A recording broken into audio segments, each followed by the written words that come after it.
democracy and ever-changing news and computer terminology.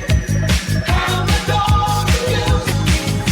Are you keeping up with the Commodore? Yes, the Commodore is keeping up with you. Are you keeping up with the Commodore? Yes, the Commodore is keeping up with you. Are you keeping up? Yes, the Commodore is keeping up with you. Are you keeping up? Yes, the Commodore is keeping up with you. Hello and welcome to episode 151 of Zapped to the Past. I am Adrian Mills and I'm joined as always by Mr. Graham Raddens. If you haven't listened before, then seriously, where have you been? We're on episode 151 and you missed episode 150, which you should probably go and listen to because that was last week and it was good. So go listen to that. Seriously, where have you been? Anyway, if you haven't, this is a podcast where we discuss games that were released for the Commodore 64. Last week, we looked at our first batch of games from issue 61 of Zap 64, which we are in no way affiliated with, and was struck stupid by Striker, feasted on fast food, and threw many a shotgun in TV sports football. This week, we conclude our look at the games in May 1990, along with what was lighting up our TV and cinema screens that month. Graham, please tell us of the wellspring from which these games flow.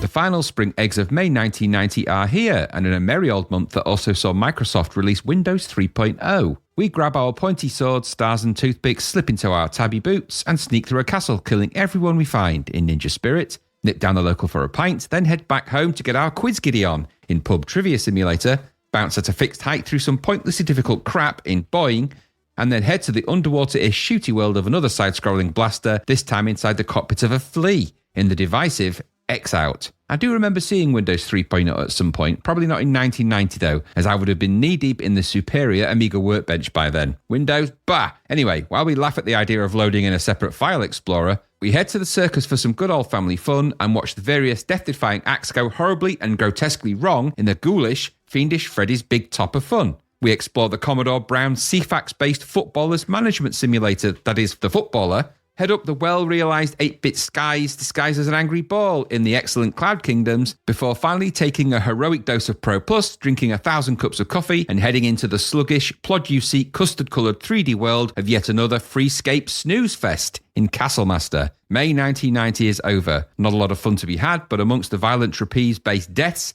there is a mini gem. You'll know it when it appears too. Tell us. Yes, I think some of the developers need to be put on that tree of woe. I think they should be. Contemplate these things. Yeah, they really should be. Yeah, they killed my snake. I think they've killed a lot of people's snakes. Bloody hell. You know, sometimes as we've been playing through these games, I thought, you know, some of the developers are amazing. Some of the other developers, why don't they just bugger off? At some point, why didn't somebody say, just stop doing what you're doing? They're all crap. Bugger off. You're not wanted in this industry. Go and do something better with your life. Yeah, why don't you? Or to be fair, what we've said many a time is it's very nice that you've made this game. Just keep it to yourself and your mates. Yeah, no need to foist it on the public for good cash money. It's just no need. No. Quite agree, yeah. You could play that game on your own. It wouldn't have bothered anybody. No. I mean, it would have made our podcast life dramatically shorter and probably our podcast lives somewhat easier and maybe even less fun. But I'll take that because playing the game so people don't have to is hard work. 34 years down the line, I got annoyed at what you decided to code. For the first time, as we've been going through some of these games, I was bloody glad I sold my 64 when I did. Because back then, if I'd have started getting some of these bloody things, I'd have been like, oh, goodness me. I mean, not all of them are terrible, but there's enough there to be not good. Yeah. Not good. Yeah, the ratio is still bubbling away. In the egg to dog ratio is high. True. So, well, I mean, should we get into some of these? Should we get into we've got to do it. We've got eight games this week. Oh, we really are going to have to go for it then. Yeah, so let's not waste any more time. No more delays. Yeah, absolutely. No time. Let's just get into them. And the first one, well, it's a sizzler. It's a sizzler, Graham. It is Ninja Spirit. Ninja Spirit. Do you have a Ninja Spirit? I do, yes. It's in the shape of a cardboard fish. Oh, Naggy. Yes, it's the origami ninja, but less said about that. Well done. Useless. Anyways, this is another arcade conversion, and it comes our way, and this is the shape of Ninja Spirit. Originally by IREM in the arcade. It's an arcade. Yeah, it was originally known in Japan as Saigo no Nindo, which means the final path of a ninja. Oh, I suppose it does. There you go. And it was released actually in 1988. In Japan, Game Machine listed Ninja Spirit on their September 1st, 1988 issue as being the 5th most successful table arcade unit of the month. Ooh, middle card, isn't it that? Middle card. Is it higher or lower? Ooh. I don't know. The agony of it all. It's not too shabby, though. It's not too shabby, 5th. It's not too 12. shabby? It's not 12, as we've seen before. It was praised for its graphics and control at the time, but criticised because it was just too damn hard. And that, my friends, is going to be a common theme in this game. Isn't it? So the conversion here for the C64, this was published by Activision. It's got the ever-reliable Chris Butler, I'll get you, on code, and graphics and Martin Walker on music and sounds. So good combo, Chris Butler and Martin Walker. That's a formidable team. It is, and they make a mean fish finger sandwich as well. What a team. Absolutely. Although Butler and Walker does sound like a brand of cigarettes from the 1980s. 10 Butler really and Walker, does. please, mate. Butler and Walker, yeah. You smoking Butlers? Butler Red or Butler Blue? Strong ones, please. The black. Menthol. Oh my gosh, no. Get out. Yes, yeah, Butler and Walker. Anyway, this was a sizzler in Zap. And indeed, we saw the erstwhile main character on the front cover last week. We saw him, didn't we? We saw him on the cover. He was there, right there, white head and everything. Absolutely. So he did have a wide head. Let's see what this Ninja Spirit's all about. There's a short blurb in the manual to give us some story, and it goes something like this. You, the spirit of White Wolf Tsukikage, have taken the form of a ninja to battle the evil one. Fight ninja swordsmen, samurais, giant ninjas, mystical kite men, that's ninjas on beds to you and me, Ninjas on beds. wolves, and musketeers before the final... Musketeers, I know. Like, damn you, D'Artagnan, you get everywhere. Bloody Porthos, Aramis. I was going totally with the flow of that. Then it was like Musketeers. Bloody I Aramis. did a double take. For people who listen to this podcast and can't see me. I'm sure you heard his eyelids blink twice. They were probably picked up by the microphone. Bleep, bleep. Before the final confrontation with the evil warlock. Hope it's not Mandrake. Travel across perilous boardwalks, marshes and rope bridges and climb the sheer rock face, avoiding poisonous gas. Make your way through treacherous caverns, but watch out for the lowering ceiling and boulders which pin you to the walls. Kill the special ninjas who leave a spirit ball in their place. Collect these to get extra spirits who follow your every move and attack, extra power for your weapons, and extra weapons such as the deadly fire rope. Dun, dun, dun, dun, dun. That's your lot. There's not much in the way of instructions for this game. Okay. So what this is a fast-paced horizontal run and slash, vein of games like Legend of Cage, Shinobi, Shadow Dancer, stuff like that. Yeah. It's that kind of thing. When the game loads, we get an arcade-like title screen. It's got a high score table at the top, the credits in the middle of the screen, and the UI is at the bottom. Not a fan of that, but it is what it is. There's also a really good piece of music by the ever-reliable Martin Walker, but I'm not sure it 100% fits the game. Feels a bit stealthily militaristic. Dunno. I didn't think it went with it very well. No, it's good, but not sure it fits this game. I thought the music in game though, and the high score entry very good though, and they fit very well. But That's all right. But the title screen it's good. Don't get me wrong, good tune, just not sure it fits. The game itself is a multi-load, though, and it has the first two levels loading in when the game starts, and that's okay because you're unlikely to see beyond these two levels. So the multi-load it won't bother you. Unless you use some cheats, that is. So stabbing the fire button gets it going, and we are summoned into the world by a kindly gentleman, maybe a priest of some sort, a Buddha, I'm not sure, the big guy sort of floating in the middle of the screen. And we fall to the floor and the game gets going immediately. You control Tsukikage with a joystick in the usual way. This is it's 2D. So you got left and right to move, up to jump. You hold up for longer to do much higher and longer jumps, so Mario style, I guess. And down is to crouch. I'm not sure you ever need to crouch, though. There's no time to crouch. There's no time to crouch. You have several weapons at your disposal, and you start the game with your close range sword. Tapping the spacebar, though, switches to shurikens. Tap it again to switch to bombs. I think. And finally, because it doesn't tell you in the instructions, it just says tap space to switch your weapons. It doesn't tell you what they are. That'd be way too useful to know, It would wouldn't be, it? yeah. I think, and finally another tap to switch the rope hook, which you can toss out in front of you or up and down. And you can fire any of this ones you throw out. So the shurikens, the rope hook, and the bombs, you can actually throw in 5 directions. You can do left, right, up, and the diagonals as well. You just have to push that way and press the fire button. So all of these are activated with the fire button. And like I said, you can stand and press up for the diagonals, throw your shurikens and bombs in that direction as well, which is handy against the bosses. But not that you get that far very often. The graphics are very much in the vein of Ghosts and Goblins here. Chris Butler did them. So you can see he's got a certain style. Single sprites for the main player and the enemies, and they come in a huge variety of shapes and sizes. We get ninjas running at us, men under the floorboards to jab upwards at us, floating ninjas to lob fire at us.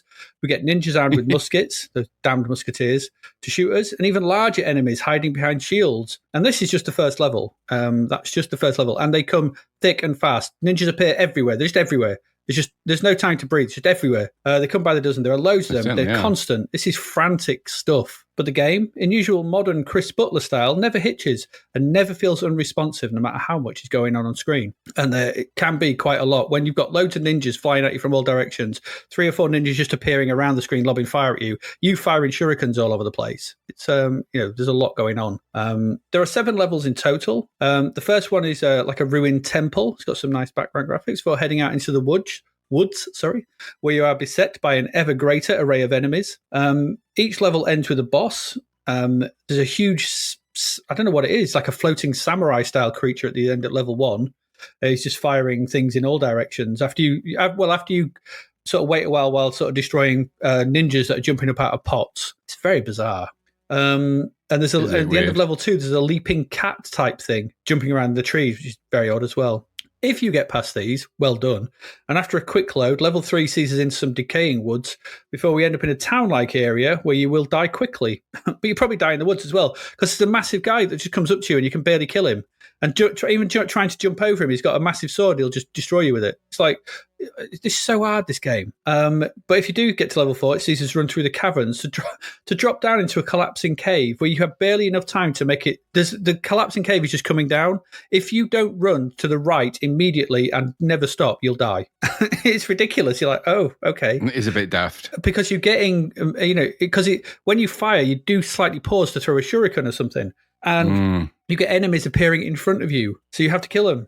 Very difficult. Very, very difficult. Very. Level 5 sees the game go vertical as we have to ascend a huge cliff face before level 6 sees us at the top of the mountain, the top of this cliff. And the level of challenge at this point is just insane. It's insane. With enemies spawning everywhere, death being literally 2 seconds away in any direction. You can just spawn and die. Just spawn and die. That's it. After the final load, things get even tougher. If you didn't think they could.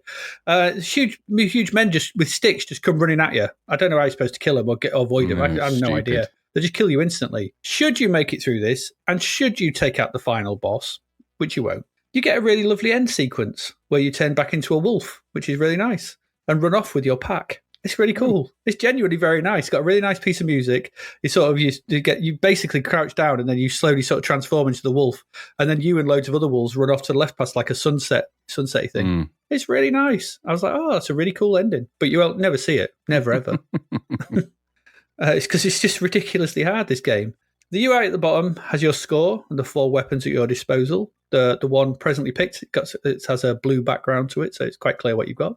But it's also quite clear because you're shooting it all the time. There are power-ups to be gained through the levels by killing the yellow-garbed ninjas. These can give you triple shots and other things, but more interestingly, they can give you a shadow, which is pretty much like one of the orbs from Salamander and Nemesis, as it creates another ninja behind you who does exactly what you do. So you suddenly have twice the firepower, and that's kind of handy. And that would be great if you weren't just dead in a second, because as soon as you die, and it's the slightest touch with anything on screen, and there's usually loads of stuff moving about, it kills you and it robs you of any power-ups you may have had. It does. So that's a pain in the arse. That's the game. It's essentially run left to right, climb a cliff at one point, and just try and get through these levels. And the best tactic I can give you is run. Try not to fight anything. Just try and run to the boss. If you can avoid everything, that's probably the best way to do it. run fast, just run quickly.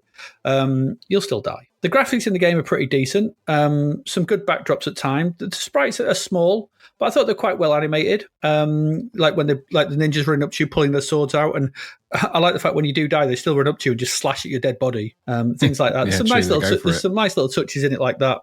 And generally, they're of that sort of Ghost and Goblin side, just a little bit better than the Ghost and Goblins ones, but they're of that kind of type, that kind of Chris Butler, slightly bitty, but they're all right, and they're recognisable. And because everything's moving around so fast, it works. They are nice. Some of the bigger sprites are particularly good, I thought. Like I said, there's no hitching or flickering on screen that I noticed. Maybe a slight one down the bottom right, but very infrequent. I imagine the multiplexer here is doing some serious overtime because the sprites are plenty all over the shop. So technically, this is, as we've come to expect from Chris Butler, this is a very polished piece of software. And my understanding is, and I haven't mentioned it, he did power drift in order to get the license or to get the rights to do this. So that's what I read. He agreed to do power drift so he could actually do this. So it's clearly a game that he really liked and wanted to do. So, this is a very polished piece of software. And it shows what the machine can do in the right hands. Again, it's a first-rate conversion that's like so it is exactly like the arcade game, because I played the arcade game, and that's just far too hard for its own good as well. It's way too hard. You can be dead in less than a second at times. As things spawn, immediately the game starts. There's no pause. When you die, you respawn. Enemies are just there, and that's really bad. These can be right on top of you. So there's a level where there's these flying cats flying about, or these things flying through the air. There might be the ninjas on beds. I'm not quite sure what the hell they are, but you can be. I was jumping around the treetops, died, spawned in the treetops, and a cat just spawned above me and just killed me instantly, repeatedly. I was like, oh well, there's my game over, and that's not great. There's no real reason for this. Give the player a chance. Make him, have the player, give you some invulnerability when you respawn. That's right. But it's not hard to do this thing, but it doesn't. So it's a pain in the ass to play this. I get that it's trying to replicate the arcade, but this isn't. But we're at home now, so it's not a game that's trying to guzzle your money. The whole point of arcades is they want it to be hard because you want to put not too hard, but this is too hard. But they don't. They've got to be tricky, so they want you to put more money into them. That's the arcade mentality, isn't it? You could have already bought this. You could have, if you haven't copied it or whatever sort of thing. But if you bought this, making it so stupidly difficult and unfair. And there is a continue option in the game, and I think you get 5 of them, 5 continues, but you'll burn through them. So you get 15 lives, but you will burn through them. The game just gets tiring after a while. The presentation's great, it moves fast, sounds and looks fine, but it just wears you down pretty quickly with its constant bombardment of enemies. And by level 7, if you're never going to get there, but if you did, there are massive guys with sticks killing you in a moment. The game's lost any sense of being fun, and that's a real problem. Games are supposed to be fun, and this is more. This treads way off into the line of frustration. I was replaying something like Green Beret recently. That's tricky. That's hard, but it still feels fair. It still feels like it's doable. This at no point playing this did I feel that this was doable. None, and that's a bit of a shame. I think this is. And even like most of the long plays I saw on YouTube, they're tool assisted and cheat assisted. I don't think there's any of them that are like. I don't think any human being could actually do this. I seriously doubt it. No. It's one for the masochists only. This one, which is a bit of a shame because if they'd just toned it down a little bit, if Chris Butler had just toned the difficulty down a bit to make it a little more inviting, this could have been a real classic as far as I'm concerned. As it is, it's just too damn hard to enjoy. What did you think? Yeah, same really. A game that's over difficult and underwhelming in equal measure. The arcade's famous for being very difficult as well, especially at a certain point where it becomes what most people describe as impossible. But like you said, it's designed to be, isn't it? Because you're meant to be pumping coins in at that point. Yeah. I thought the title screen, again, underwhelming on this. White on yellow is a horrible colour choice as well, which seemed to be a tone in this, which was odd. Yeah. It's when you got some writing on the screen, I don't like that. I thought the music was okay, but it sounded periodically like a lot of random noises going off, which didn't really entertain my ears. There was a kind of Ninja Green Beret vibe about it, but it was all too difficult to get into. I couldn't really get anywhere. The size of the sprites was a little bit off-putting as well. It's clear that this is just built around the Ghosts and Goblins style engine. Yeah. Because characters look essentially the same, and I get it. And it is what it is. It's a C64 version, fine, okay, and I get all that. And the graphics are functional in that respect. But it just felt a little less polished than I would have normally have expected in this sort of thing. A Ghosts and Goblins variation, I suppose, really. The arcade's very similar, actually, in that sort of style. I had a look at the arcade. I didn't play it, but I had a look at it, and I thought, actually, that's probably an arcade I would have liked for 10 seconds before I rage quit and went somewhere else. Yeah. I can see why they asked Chris Butler to do this conversion. I can see why they ask him, because it's clear that his skill set and his game experience would lend itself to this. And it's competent enough in the way it's put together, but it's just unpleasant because of that difficulty. I found I couldn't really get anywhere in it. And it's not the only game this episode that will find this, but I couldn't really get anywhere. And even when I tried repeated plays, I found myself dying very, very quickly, too quick for me. And that, I don't feel I actually had chance to get any fun out of it. I was denied the chance of any fun because I never got there. I was quickly, as soon as I started, changed a couple of weapons, dead. I was like, okay, dead. I was like, well, dead. I was like, oh, there you go. That'll teach me. So no, not impressed, especially at full price. I don't quite see how it got 90% and a sizzler. I don't really see that. I don't see it as a sizzler. I think it's maybe in terms of its conversion, maybe, I don't know, but I don't see it being very good, and it's too hard. So there you go, too difficult. Yeah, I mean, I can see why he's kept the sprites single sprites, is because there's so much on screen. To double them up and make them bigger would be would kill it, I think. In fact, I had a look at the Spectrum and Amstrad versions. Ooh. I can imagine they're all suffering from the same problem. The thing is, you could say, well, yeah, you couldn't use bigger sprites, but there's been games with bigger sprites that are better. So it could have been done with a bit more thought. It just seems to me that they crammed Ninja Spirits into a Ghosts and Goblins engine, because that's exactly what it looks like. So anyway, whatever it is, the only Ninja Spirit that'd be partaking of there would be probably a very strong, stiff drink. Yeah, probably. There you go. That's Ninja Spirit. Yeah. That would be sake, I guess, wouldn't it? Sake, yeah. You could have a bit of that. Have a bit of that. Right, here we go. Speaking of spirits, let's head to the pub for our next game. Now that is a good segue.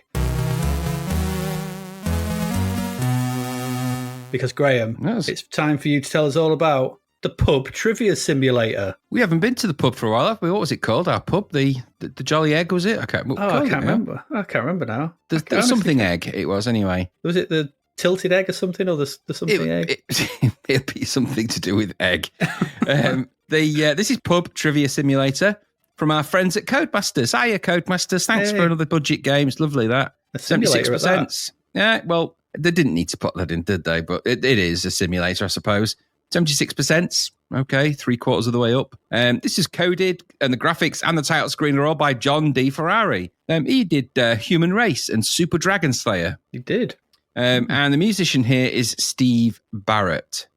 So this is sort of a slow loader sort of thing, but I think that's because it's primarily quiz questions that it's going to be loading in at a certain point. Mm-hmm. This is a pub trivia game, principally based around the arcade pub trivia games that you see in pubs. Well, you've probably seen pubs dotted around. So, and generally speaking, you put your coin in those, and then the idea is you can answer so many questions. I think you can win money in the proper ones and the real ones. Here you can try and win money, but you're probably not going to. Well, you're not going to win any money for real, eh? Let's put it that way. You know.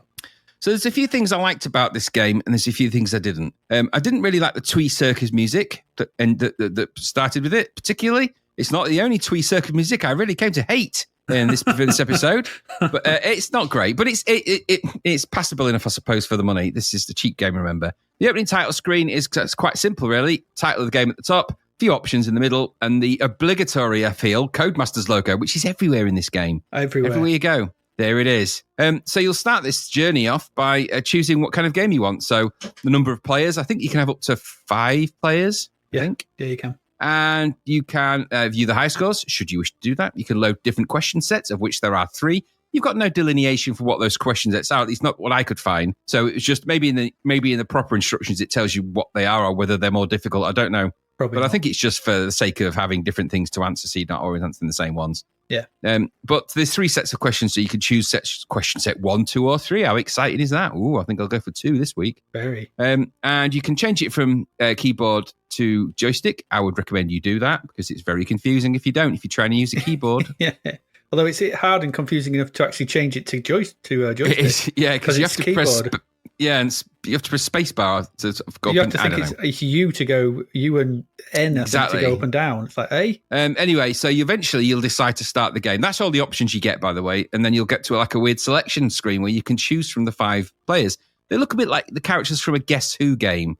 So they've clearly drawn the same eyes and the same eyebrows, and they look a bit like those Wii characters that you can, the old Wii characters. You remember them? A little bit like that. Yeah, the Mii's. The Mii's look a little bit like that. So you get to choose them by pressing numbers 1, 2, 3, 4, and 5. I don't know that it has any bearing. I don't know if they represent difficulty. Don't think It's not clear. I think they're just. And it also isn't clear if are you choosing yourself or are you choosing your. I don't know. I think you're choosing the person you're going to play. I'm not quite sure what it really boils down to. I guess it just makes the next screen a bit more interesting. So when you finally chosen that, you'll begin the game. You'll begin your pub trivia game. You'll be presented with the screen with your image in a little sort of frame on the left at the top, and you won't have accumulated any credits yet because you have to win those. I'll come back to that in a minute. Mm-hmm. But you'll be presented in the main with a like a pyramid of cubes, with 5 at the bottom, 4 in the next row, 3, 2, and then 1. So, and the idea is that you've got each one of those cubes has got a different question type on it, whether it's music, whether it's sport. You've also got, I think, trivia. You've got random. You've got showbiz. There's a couple of them. There's even a skip one. But essentially, you've got to work your way up the pyramid to the top, which is a star. If you answer that, you win that particular screen, and then you'll go to the next one after that. In that one, you actually can win some money. And so once you've decided which question you're going to opt for, and you can start from any one of the 5 at the bottom. You don't have to start from the bottom left if you don't want to. Move it with the joystick, press your fire button to choose the question, and hey presto. To choose this, you've got a giant finger pointer, which is quite clear. I mean, the game logic isn't amazing, but it's clear what things are, and it's very easy to read. So go to the next screen. This is where you're going to ask your question. So your image remains at the top left. The Codemasters logo is now moved from the bottom right to the top right. So it moves around a bit. And you'll get the question display. On the left-hand side, it'll tell you your player points and the amount of cash you've got, which you won't have any at the start. It'll tell you how many reward points you're going to earn for getting this question right. And the more difficult the question, obviously, the more reward points you're going to get. And the higher up the pyramid you go, the more challenging they sort of become. And then on the right-hand side, you'll see a box for your question. You'll see A, B, C for the 3 potential answers. And at the bottom, you've got a start button, a pass button, and an ABC button. Guess what they're for? Ooh. So the question will pop up. You'll choose an answer.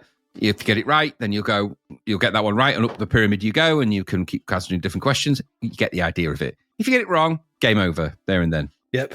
Game over. No chance. You haven't got any credit, have you? You haven't got any cash, have you? You got no cash. See, no cash. No cash. So, and that's kind of how this game plays out. So if you do work your way to the top of the pyramid because you answer the questions correctly, you would think at that point you would get a little cash incentive, but you don't. No. At least not for the first one. So when you get to the second screen of second pyramid, some of the question boxes have got cash hidden inside them. Now, you don't know which ones it is because it randomizes it just at the start. So you can then do the same thing again, work your way up, but some of the questions will earn you cash. Ooh, now if you have cash in the bank, if you get a question wrong, it spends some of that cash and then you can get another shot at the quiz. Mm-hmm. But I can tell you now, it doesn't last long. No.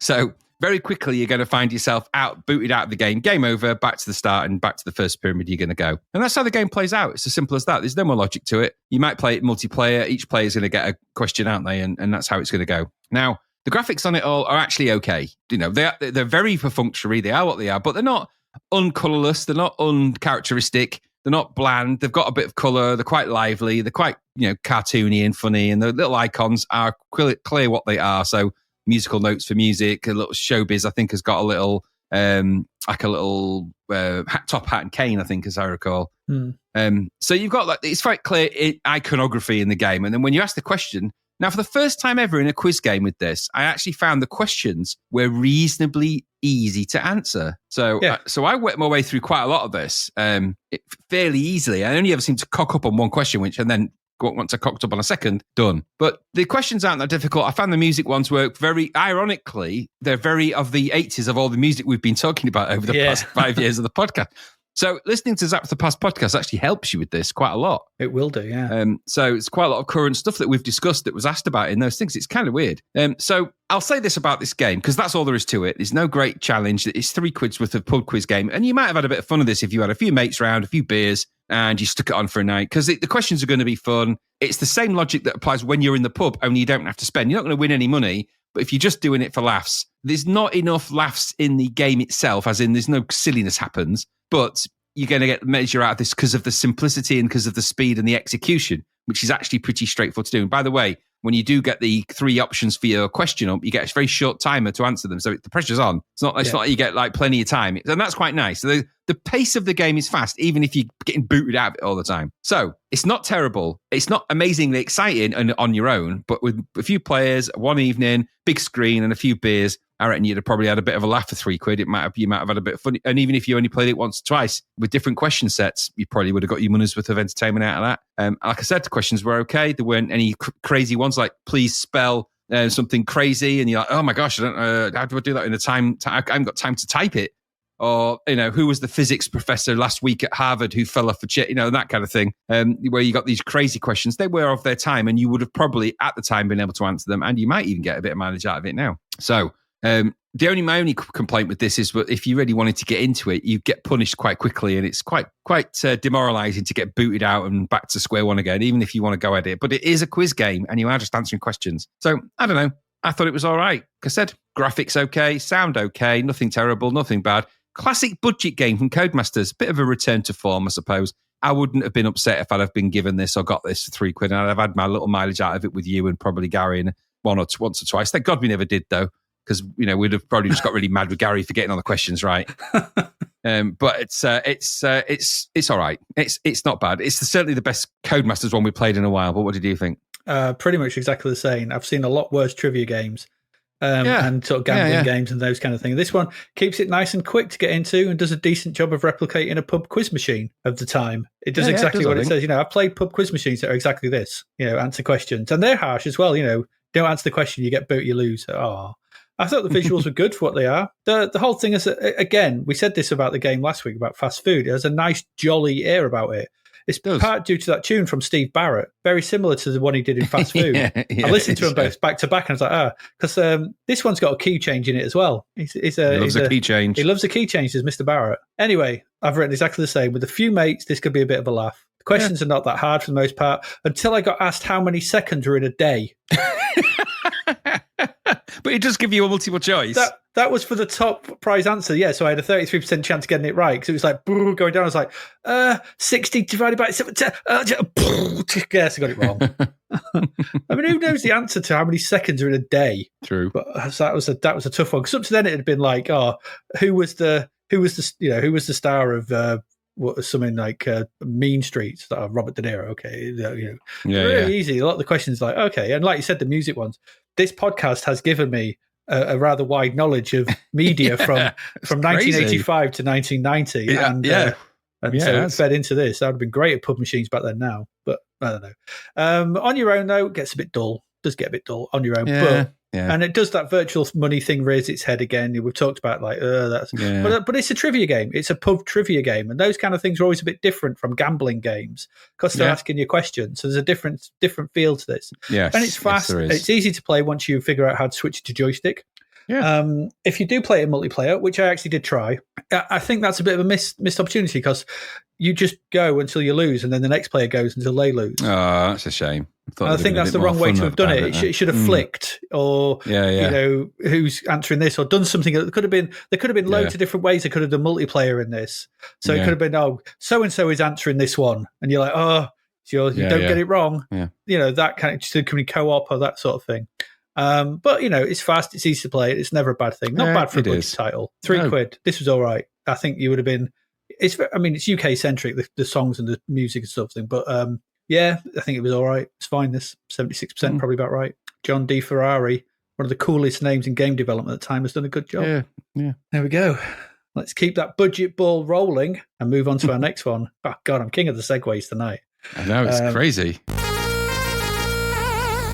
Because the next one, well, Graham, it's Boing. Yes, it is. It's Boing. Another £3. I'm going to keep the score for a surprise at the end.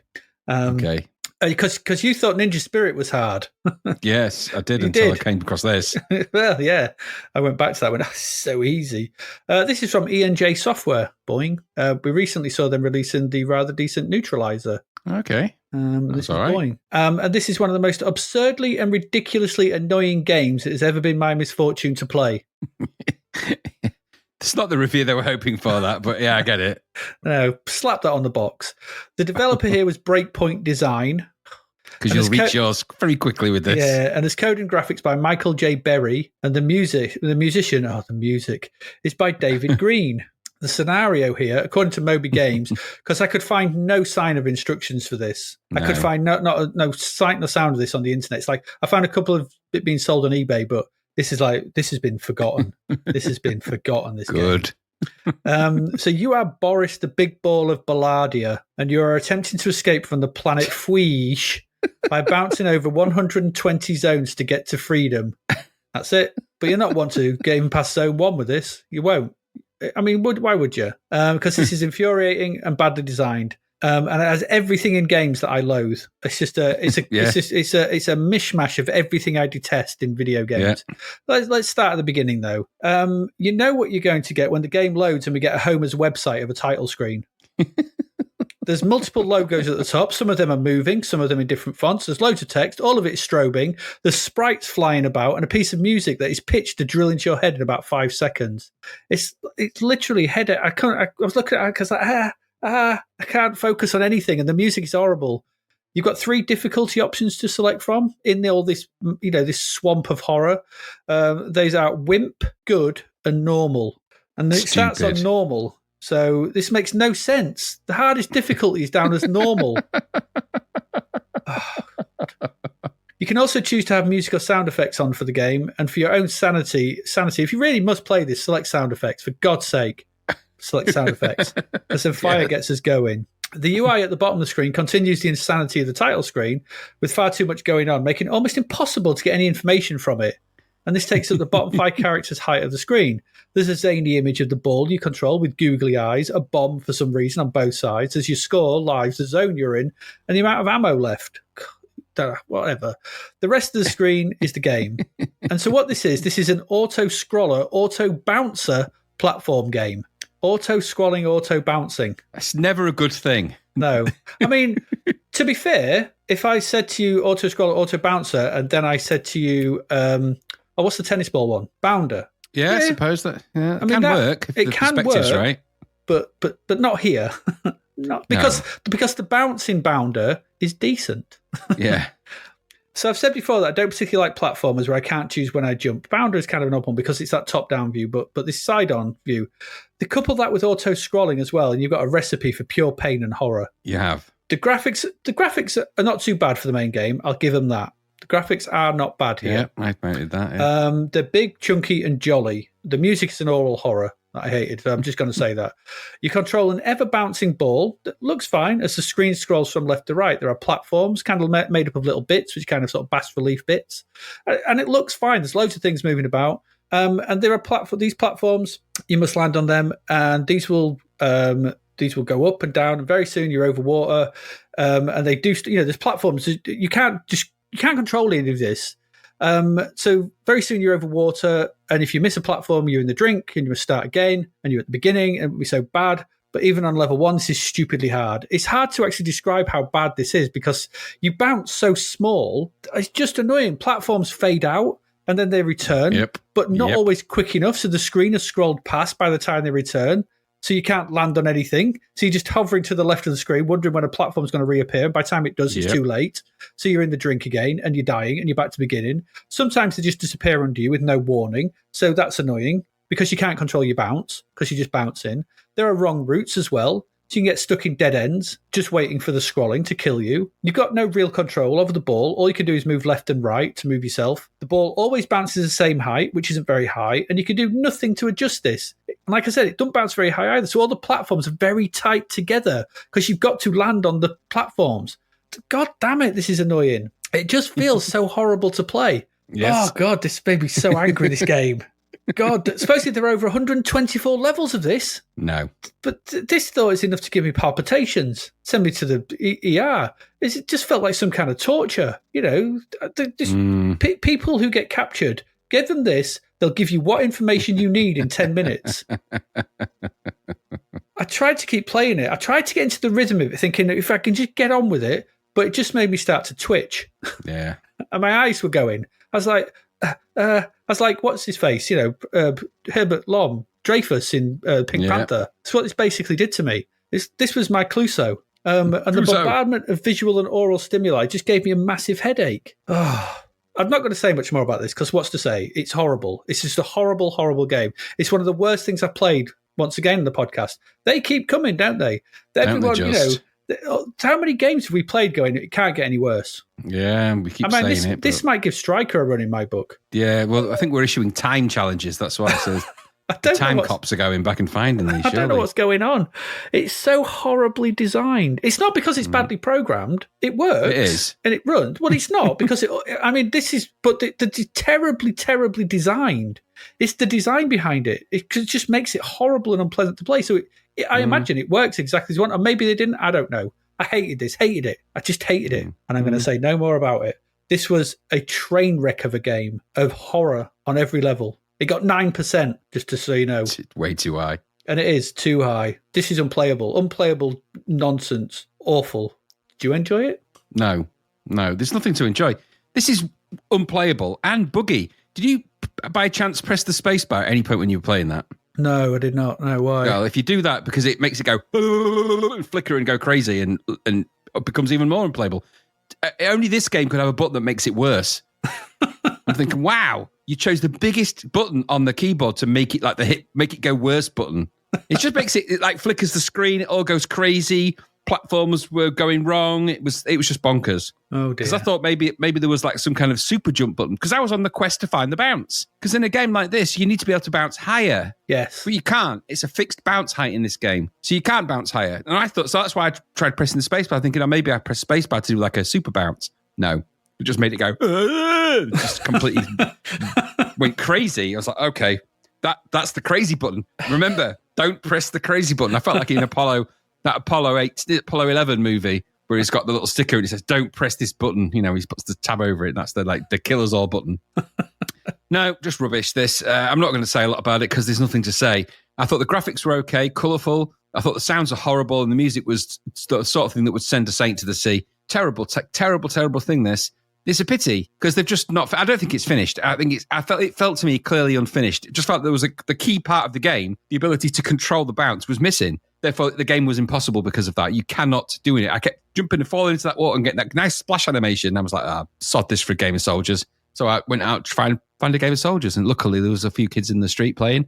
So I went out and shot them all. I didn't really. But no, it's just I'd rather not do this. 9% is way too high. This is just unfinished, buggy, unplayable nonsense, and should never have been released. But it's a pity that it was. And I think if it had been released, there was clearly a bug in it, and they hadn't fixed that bug when it got put out. So there you go. That's what I think. It was just unplayable. It shouldn't never have been released. It's rubbish. Certainly is. Boing. Good Lord. Just awful. Let's move along. We've still got one more game. I can't think of a segue to the next one. I can't. Because there's one more game left, and Graham, it's over to you to tell us all about X Out. I presume it's X Out. Is that how you pronounce it? X Out?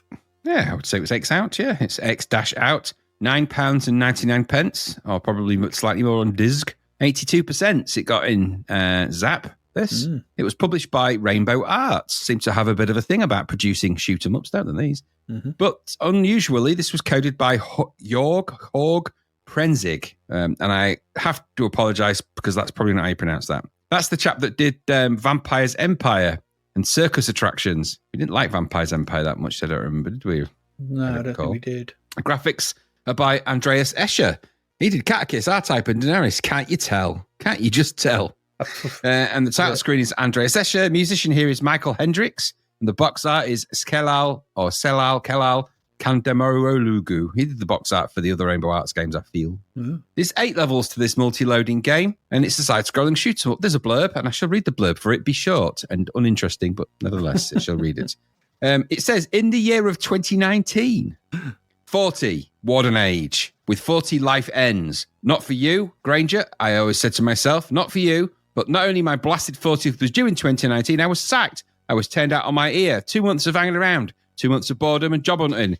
I'd given it all up until at last the 22nd of the 7th had come, my birthday. I'm not one of those fussy guys you have to tell all the world about their lucky day. Definitely not. But this, just as the first cork burst on the third bottle of whiskey, cork and a whiskey? Cork and a whiskey? Me. and pleasant fog was closing in on the old Granger, something happened, whereupon about 12 billion people have always waited for. The first contact with extraterrestrial life. Show that again. The first contact with extraterrestrial life. 12 billion people. Lucky guy, you might be thinking. A nice conversation around a holiday on Alpha Centauri and new friends to clean out, playing poker if they can grab the cards with their big green suckers. But not by any means. My birthday aliens deeply disappointed me and the rest of humanity. Oh. So it says, number 1, they didn't come from above as expected. They materialized in the deepest deep sea. Number 2, they had nothing else to do but destroy my hometown in Pennsylvania and about 10% of the 10% of the left Earth's surface. The left Earth? And left, I think what he means to say is they left about 10% of the Earth's surface. Number 3, they didn't even play poker, although they had hands, because our neighbour star had already cleaned out their race. I think he was getting bored writing this now. I don't really want to say that this story... I don't really want to say that this story about 1 out of 10 of the Earth's surface really bothered me. My ex-mother-in-law used to live there. Still, I thought this penetration to be impolite. Okay. 2 days later, and now missing another 20% of our Earth's surface, the guys, quote-unquote, in charge, started to think about all this. After some squabbling, a UN representative of a totally insignificant country had a very important idea. The aliens would have to be driven out or wiped out from the bottom of the sea. Since no one had yet come up with this brilliant solution, it met spontaneous approval, and immediately all financial aid for the small country was cancelled to build an underwater weapon never seen before. Oh, I bet he was a bit annoyed that he just diverted all money from him. No more money from you. We're building a weapon with it. At this point, I, the old Granger, joined the game. Suddenly, someone thought of my admittedly unbelievable skills as a pilot and found out quickly that only one man could be as good as broke and as stupid to take this job. As good as broke, okay. After another 2 days, the old Granger was so broke, so stupid, and still so drunk from his birthday that he spontaneously said yes. So you agreed to this global Earth-saving mission, which has wiped out most of the surface of the Earth, and you were still drunk from your birthday. I'm not sure that there's a lot of logic going into this. Anyway, it says, that's my story. I'm sitting here in this thing for an hour waiting to avert the most evil threat to mankind since the invention of commercials. That's it. The gate opens. Oh my God, it's full of water. I think there's kind of a bit of a joke there about, oh my God, it's full of stars, aren't they? Yeah. Anyway, it says, general remarks. X out consists of 8 big worlds, which are populated by crowds of enemies with 8 mighty monsters. It's your task to free all these worlds of intruders, and with it, the world and your birthday. All of your alien weapon systems are available to you because spies were able to steal plans and materials from the aliens. Unfortunately, the government isn't generous enough to put this material at your disposal for nothing. They even want cash from you. That's how far capitalism has got in 2019. So you have to scrape together your last savings to save the world out of the claws of evil, blah, blah, bloody blah, whatever. Whatever. It's a bloody side-scrolling shoot-'em-up, which features some logic that you'll see in almost all shoot-'em-ups and some mistakes that have been in all of them as well. And it ain't really that interesting, I have to say, really. I've probably made it more interesting than it actually is by that quirky bullshit opening. It's a nice intro sequence where there's the guy sat in his cockpit and you get some kind of clever sprite animations to make it look like it's illuminating. I quite like that. All right, music's quite good at that bit. Yeah. And then you get to a screen where you choose your ship out of the 4 prototypes, one of which looks like a flea, and the others look like kind of different ship designs. And then really this entire screen I found to be quite confusing, I have to say. It is, yeah. Once you figure it out, it's not too bad, but it is confusing at first, yeah. Yeah, and so you pick your ship and then you can arm it essentially with the different kind of weapons. Some of them fly around you. It's like an upgrade screen, but you can sort of buy your upgrades. Now, you can't just load your ship up with everything all at once, but you can pick sort of 1-shot, 2-shot, triple shot, back shot, rotatey things, and there's all sorts of different weapons you can pick. So you can line them all up on your spaceship in order to take on the side-scrolling challenge, of course, that lies ahead of you. Quite nice. Mm-hmm. Nice to be able to sort of pick your armaments and select them for a ship, I suppose. You know, it's a bit all right. The actual graphics on that aren't too bad either. The icons are a little bit small, but they're reasonably clear what they are. It is confusing because there's just so many of them, and it's not immediately obvious what they do. For example, the 1-shot, 2-shot, 3-shot thing. All right, that's pretty clear. But next to that, what looks like a giant blue pair of pants.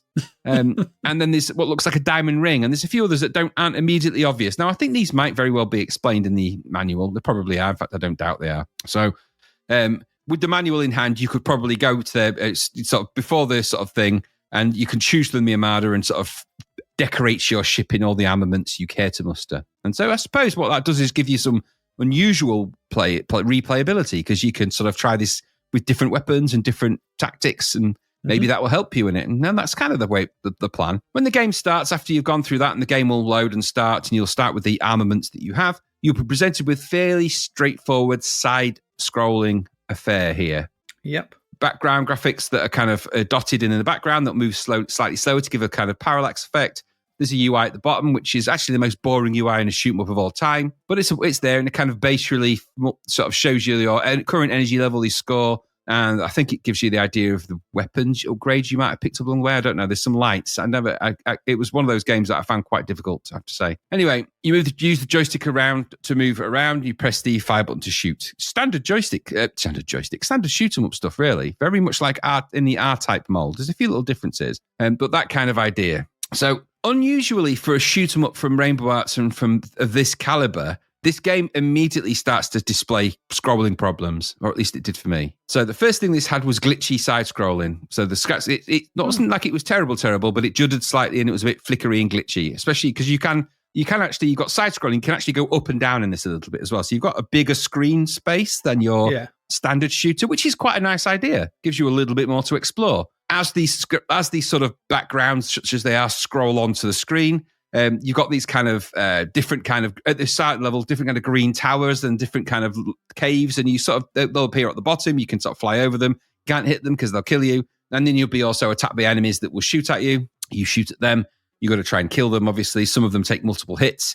Now, this is where your weapon choice can have a really big impact on how long you live. But the idea is that you'll have picked, at least hopefully you've picked a reasonable set of weapons, and you'll be able to shoot some of these things and progress through the game. So the idea is that and they're quite big levels. If you think that the screen size that they are is probably about a screen and a half up and down, and they're quite long to scroll. They clearly have used overlay character graphics to sort of create the effect, which comes with its own problems, which is you get these awful black sort of outlines around everything, which is really off-putting. And it's obvious that the bullets that you're shooting and the bullets that everyone else is shooting are also sort of mini characters, and there's also some sprites going on. The multiplexer struggles at certain points, and so on occasion you'll get sort of a disproportionate amount of screen flicker, and this can actually lead to certain problems. So as you're scrolling left to right and shooting things, you'll progress in the game. Periodically it will stop and you'll get a mini boss. Now, the mini bosses are mini, it's fair to say.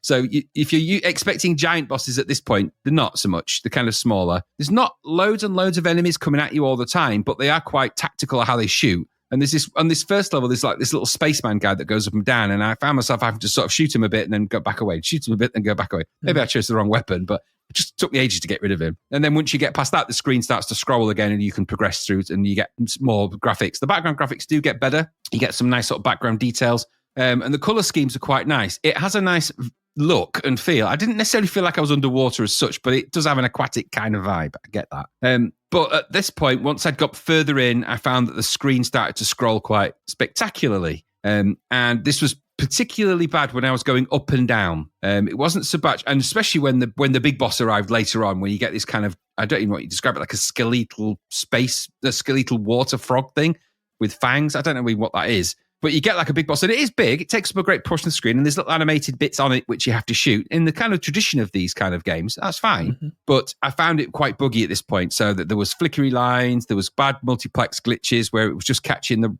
slight, I'd say, a pixel line of another sprite from up and down, and there was just a bit of glitching going on. So my problem with this is twofold. Firstly, this is a bit of a boring shooter. Even with that idea of being able to select your weaponry and go through it, it's a bit boring to play. Now, it's got in-game music and that drives it a little bit, but the controls, it just feels a little bit flat. The shooting sound effect is kind of boring, even if you get the better weapons. Moving it is okay. It's not like it's slow or anything like that, but when you get the glitches, sometimes that'll leave you trapped behind scenery, and then you will spawn and die dead, which I found was kind of a problem. So that happened to me a few times where I just got stuck. And I insta-spawned to death. So I just went, death, done. I was like, okay, that was a bit weird. So I replayed it and sort of managed to make sure that I didn't get stuck behind anything by just kind of staying not where that was likely to happen.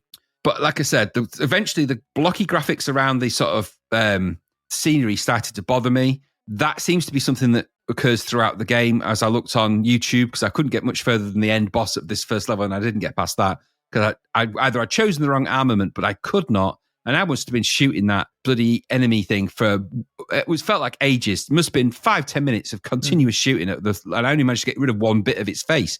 And it had, I think, 3 bits. There was a bit on the back of its head and 2 sort of mandibles.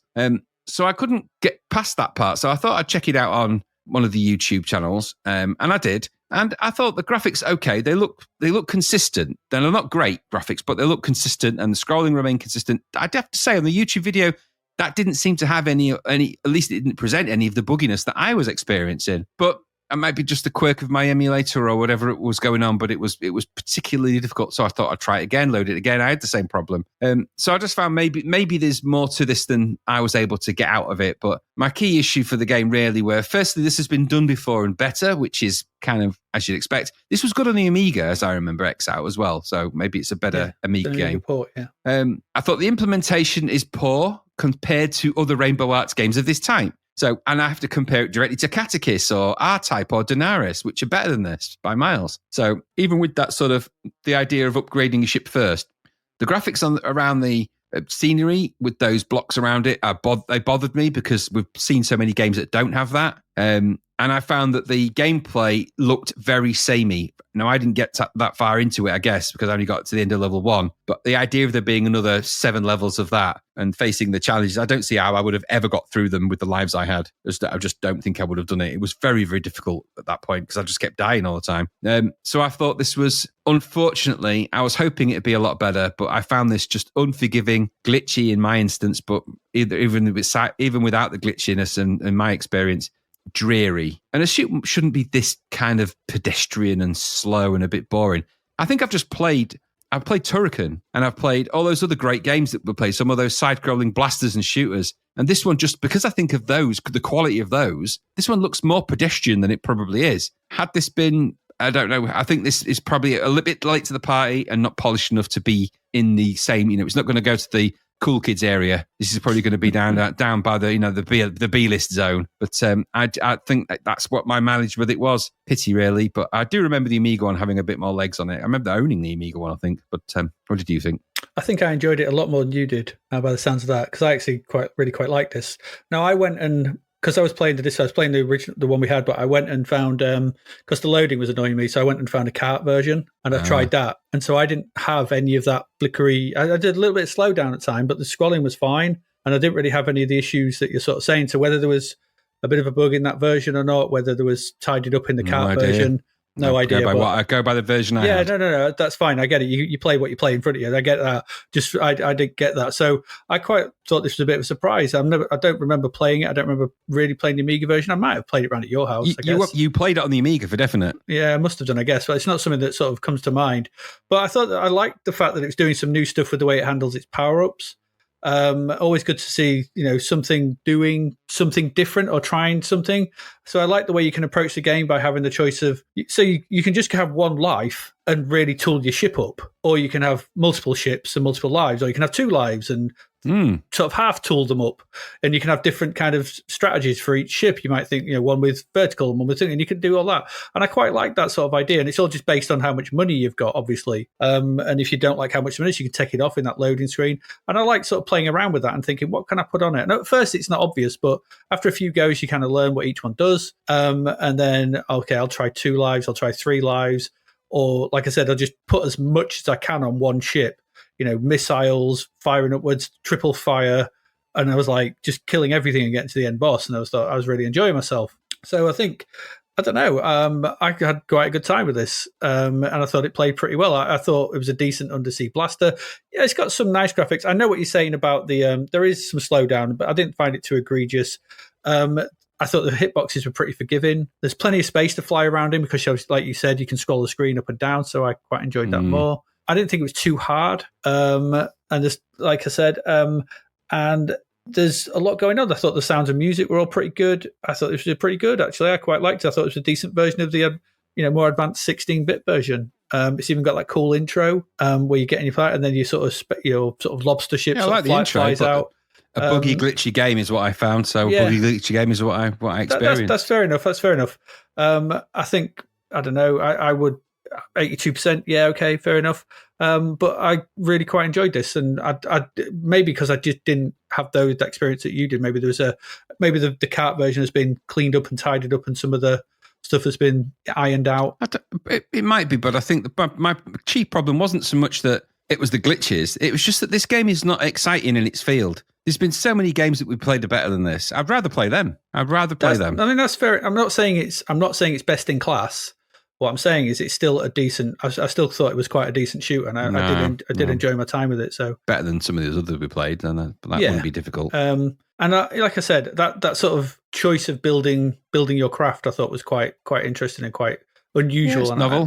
rather than picking up the things as you go along. What was that underwater shoot that we played ages ago? Because this reminded me of that. It even had the same sort of background scrolling. Scorpius. Was it Scorpius? Something like that. It just reminded me of that. And the levels of that were endless. Yes, Scorpius, I think. Oh, was that the one where you were collecting the letters? I think that's Scorpius. Yeah, I think it was Scorpius. I think that sounds about right. That was the one by the Rolands, or they were at Rolands, worked on that, didn't they? But this also, I mean, there was the blocks around the thing is it reminded me a bit of na na na na na na na. Yeah, it's probably the same engine Venice. or it's the same. It's the same way they've done it. It's the same. Yeah. I mean, don't get me wrong. That's a perfectly legitimate way of doing it. This is way better than Menace, though. And it's a perfectly legitimate way of doing your graphics, but we've just seen it done so much better with better polish.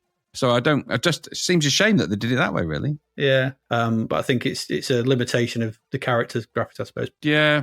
I'm not a fan of these average games like that generally, but it isn't. I suppose I'd relent and say I think my experience was affected by its glitchiness. It did kind of, and I couldn't get it to not glitch. I didn't then want to go out and find a cartridge version. I thought I've played enough shoot 'em ups now. So there we go. That's X out, and that's the end of part 1, where we've had 4 games of varying quality. Yeah. Let's just leave it at that and not say any more about some of those because one of them is a horror.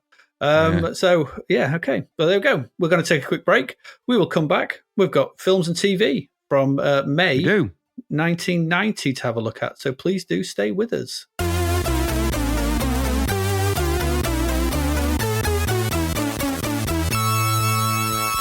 And we're back. Let's get into the TV. What was going on? Well, 5th of May, Graham, was the Eurovision, and Italy's Toto Cutugno won the Eurovision Song Contest 1990.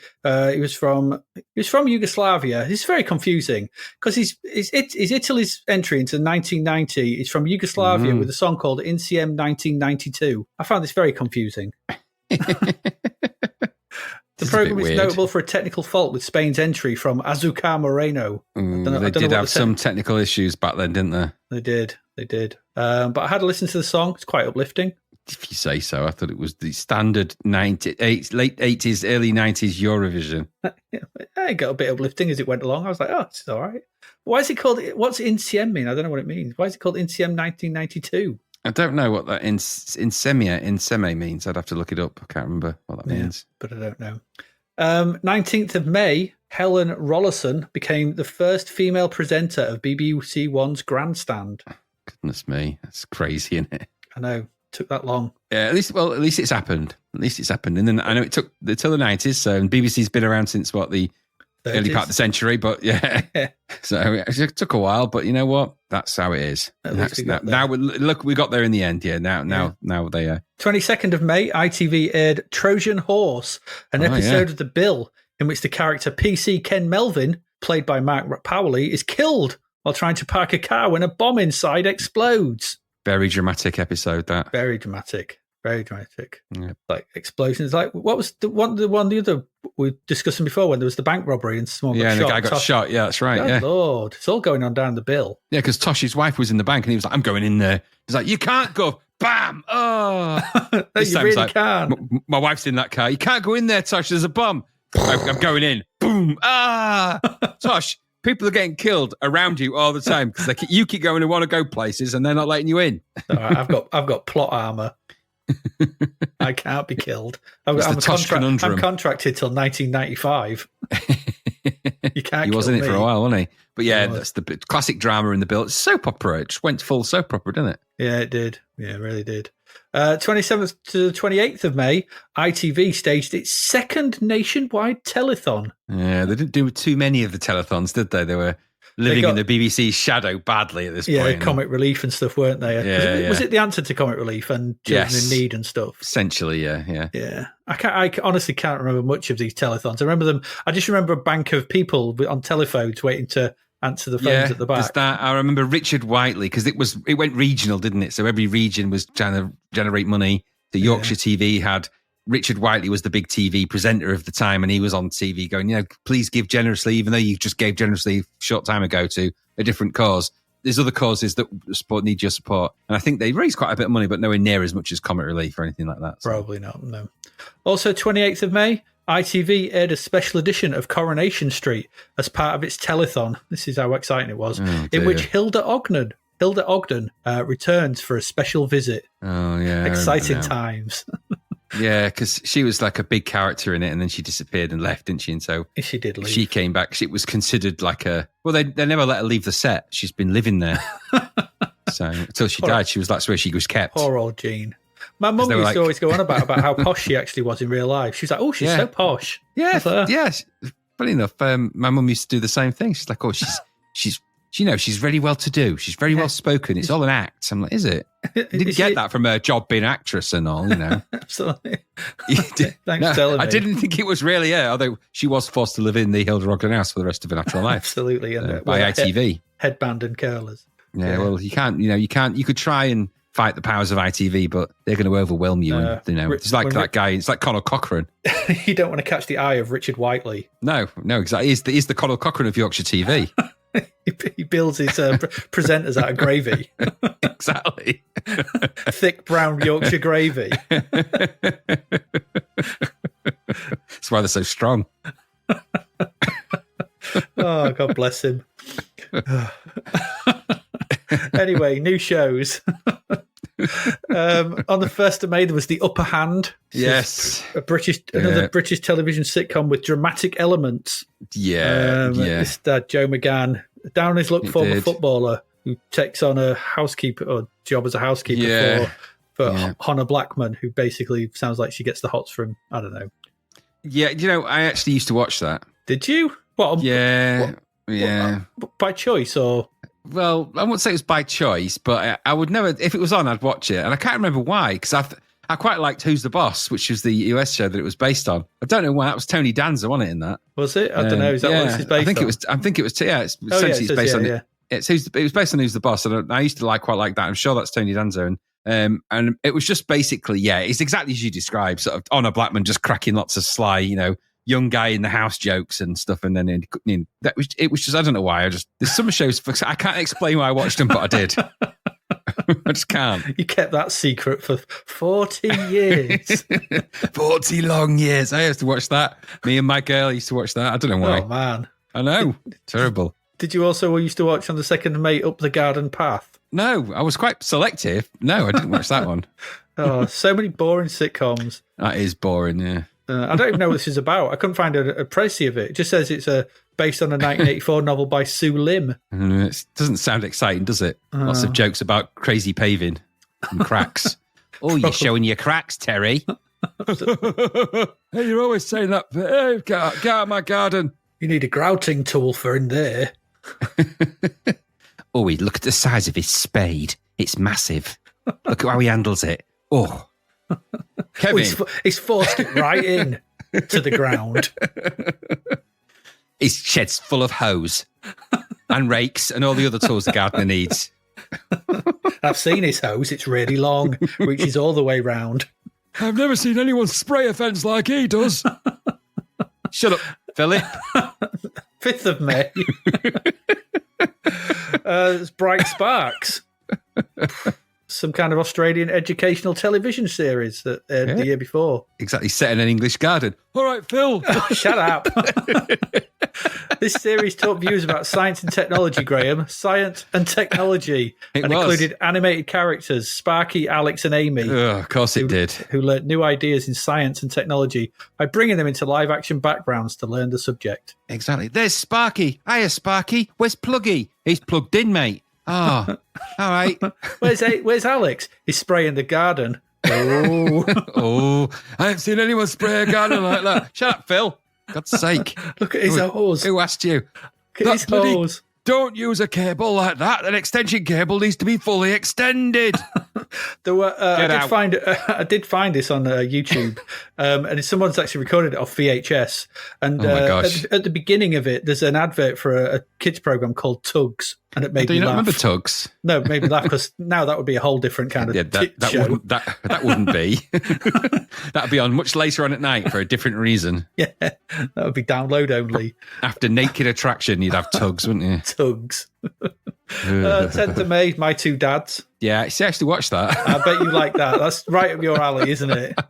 I did used to watch that show. I Yeah, thought you would do. I did. Yeah, American Paul Reiser television. in it, Yeah, Paul Reiser before yeah.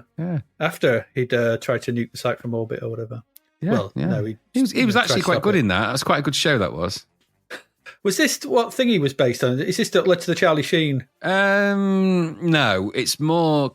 Not really. No, because they're not. She does actually have two dads, and one of them's kind of a bit rogue. I tell you what, it is like. How's she got two dads? I can't remember Is how one it a works stepdad? out. Something like that. Yeah, I think. Yeah, Oh. actually, but it reminds me. There's a film where it's got Mark Wahlberg in it, and he plays it like the rough kind of rogue dad. And then what's his name? For God's sake, today my brain is. They can tell it's the end of the week. Yeah.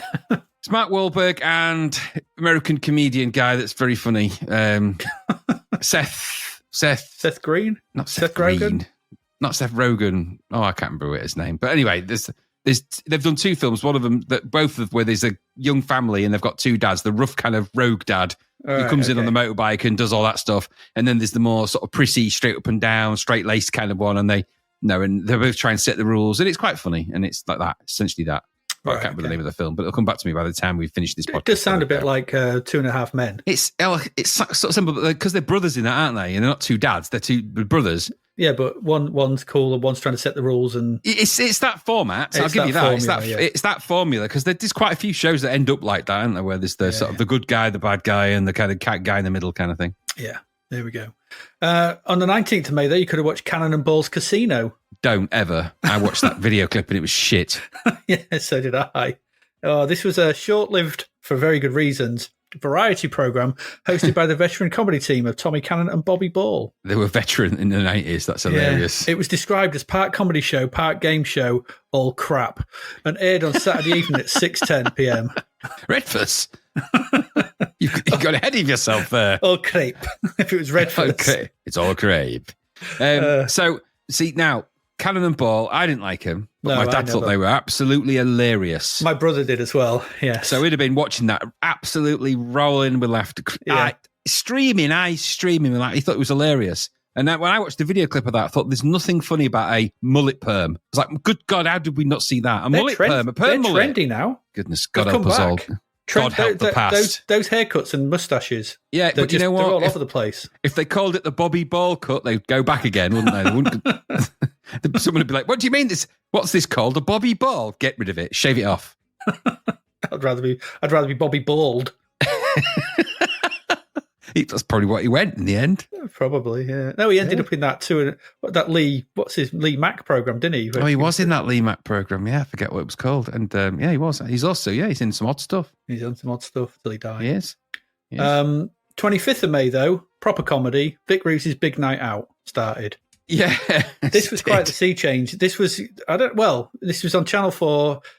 For those who haven't seen it, you should watch it. We'll link to the episode 1, and it's such a difference from the other comedy that we've been seeing because it's surreal and crazy and odd and weird and just you can't predict anything that's going to happen in it. And this was the start of obviously Reeves and Mortimer, who would go on to become a sort of staple partnership since really, haven't they? They've been doing stuff ever since.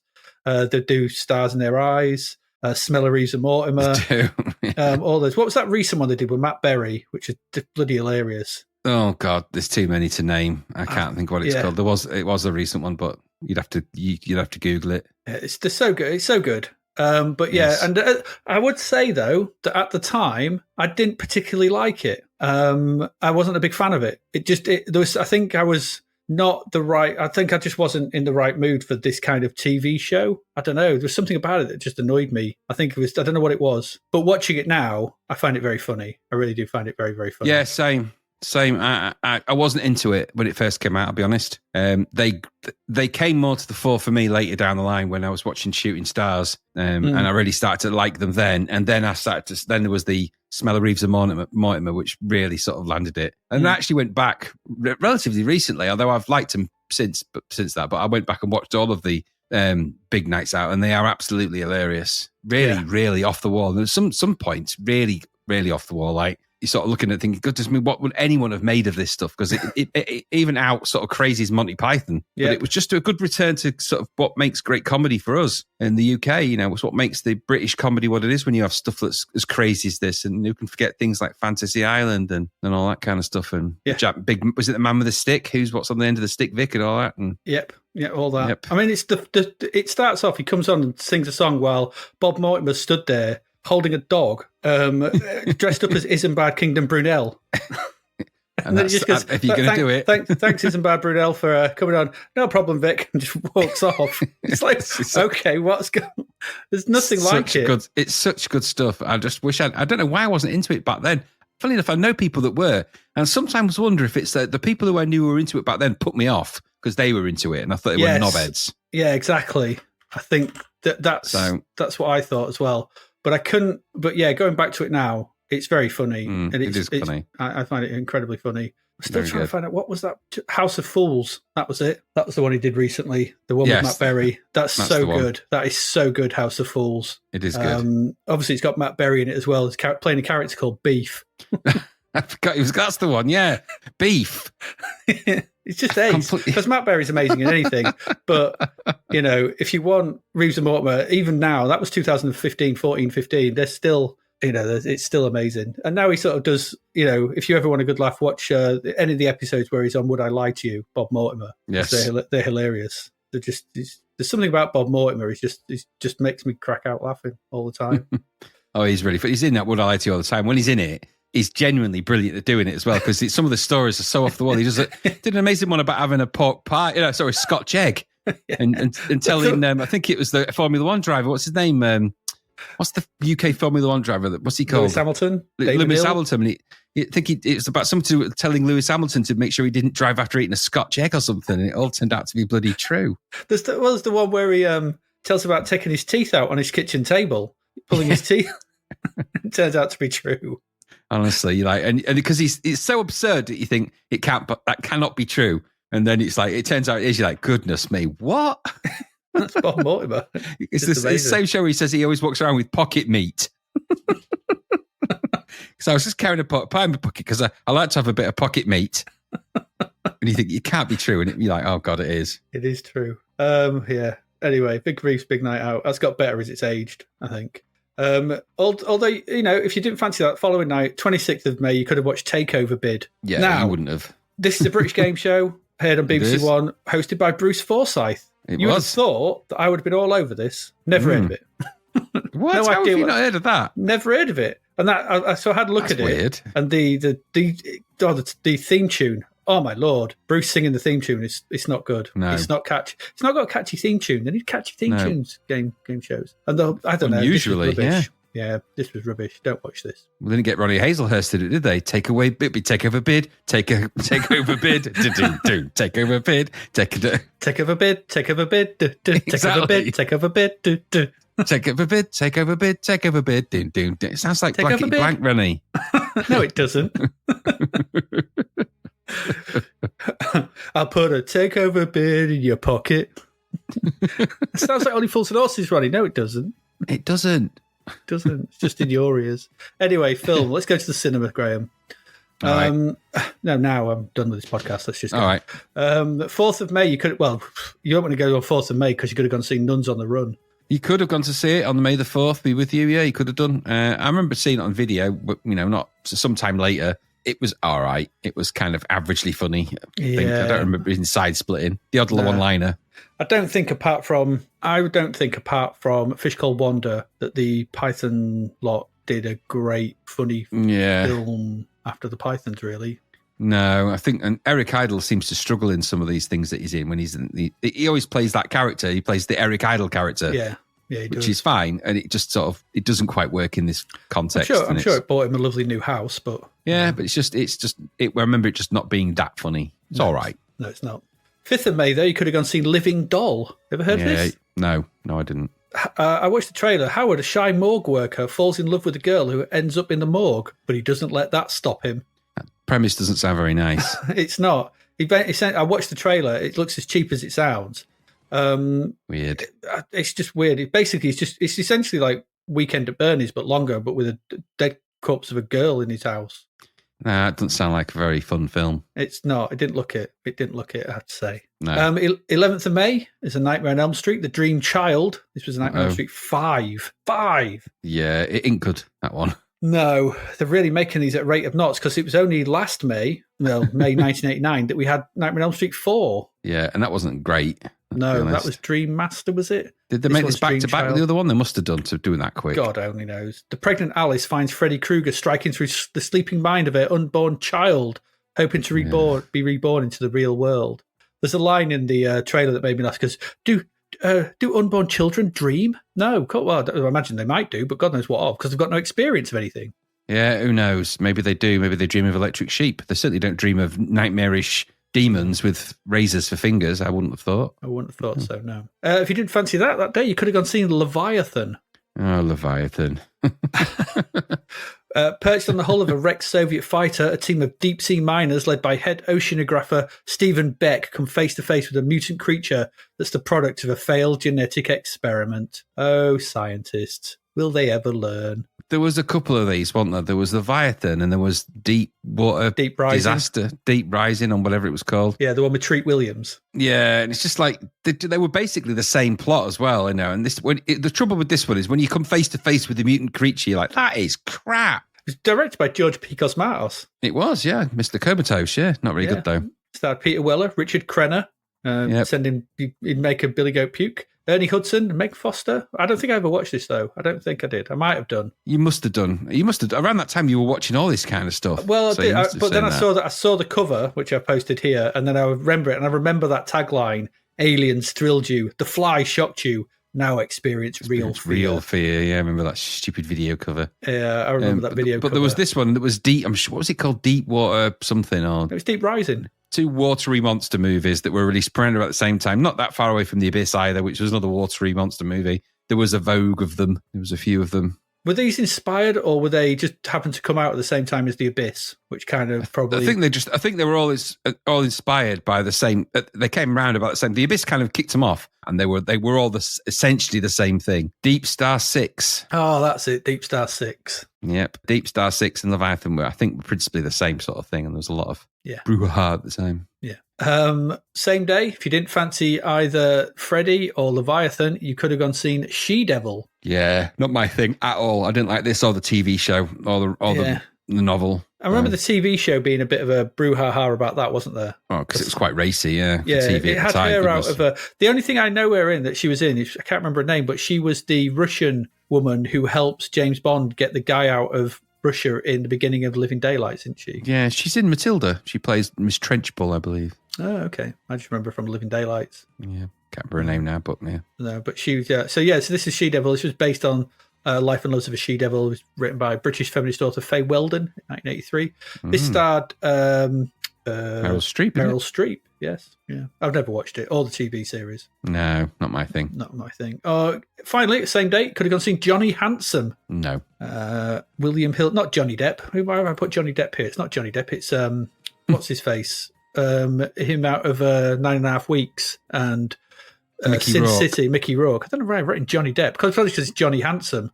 So I thought, Johnny Depp. And it's Mickey Rourke looking alarmingly like Bruce Willis on the cover as well, as I recall. Yeah, he does a bit, yeah. So he basically, he's a deformed gangster who gets shot and left for dead. He gets a new face from Forrest Whitaker, who's a surgeon, and then takes revenge. The trailer for this is very 80s. It's got loads of orchestral stabs. It does.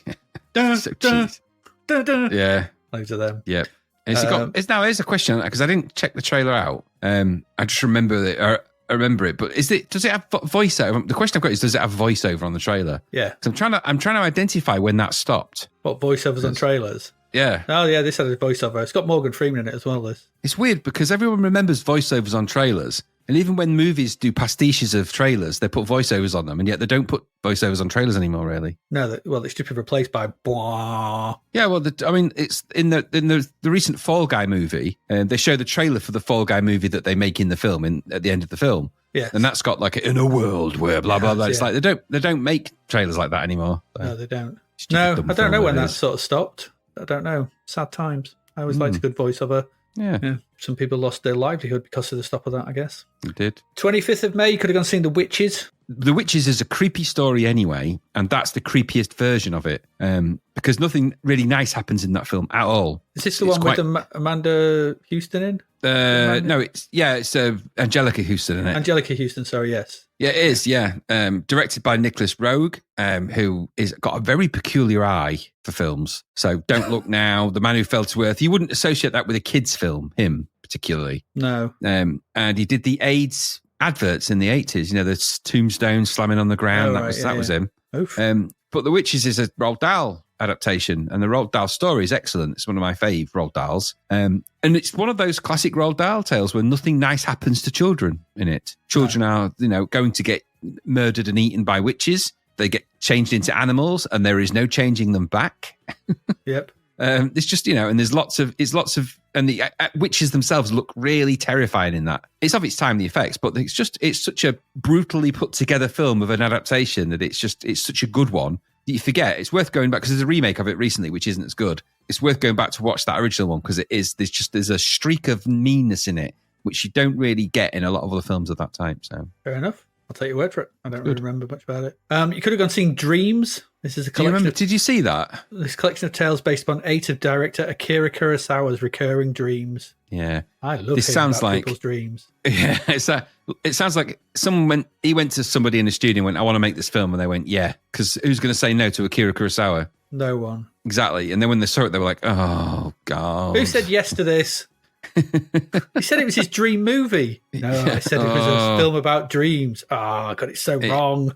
I mean, I looked at the trailer and it was all, and I remember the trailer at the cinemas when we'd been to see something at the time. And I remember thinking, this is not my cup of tea. That I imagine Gary might have watched it and probably enjoyed it. He sort of was into that, but I've never seen it, so I've avoided it all my life, and I probably still will. Yeah, good choice. Have you ever seen Harlem Nights? Because that was I have. next. It's the Eddie Murphy and Richard Pryor comedy, wasn't it? Yeah, I've never seen it. Suffered from a key problem. It wasn't was? very bloody funny. Like a lot It's of not very Eddie Murphy funny. films Yeah. around this time. It's not very funny. The script is awful. It's not Richard Pryor on a great footing either, and I don't think he's very well at that point either. No, he doesn't look very well in the trailer. So it's just kind of, he's just, because he obviously was quite ill with whatever he was. I think it was multiple sclerosis, but he was quite ill with something. Might even be something pretty serious anyway, and it meant to the point where he couldn't actually stand up, I think, and. So in that film, he's kind of just sat down a lot and positioned in scenes, not moving around much. And it kind of starts to show a bit. And he's just not the Richard Pryor you expect. And Eddie Murphy's not really working in that. It's not, just doesn't work as a sort of a comedy film. It's not side splitting enough. It's not what you think it would be. It's just a shame. Yeah. Finally, you could have gone and seen Music Box. Yeah, I didn't.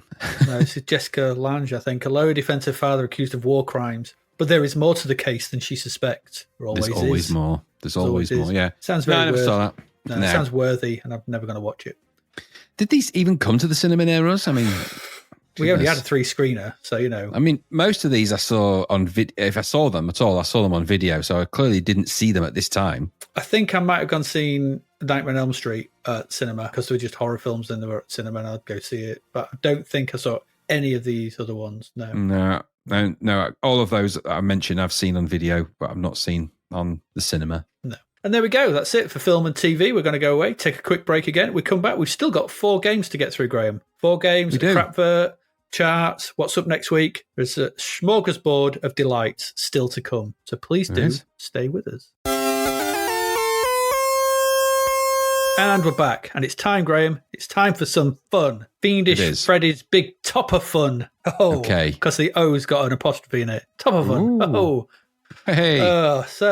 Right. This was $9.99. The fetish for the multi-event of the Big Top... multi-event games of the Big Top continues here in Fiendish Freddy's Big Topper Fun. It's another deport this from the Amiga. But... supposedly they have managed to keep all aspects of the 16-bit version in this, and that's for better or worse. This was published by Mindscape.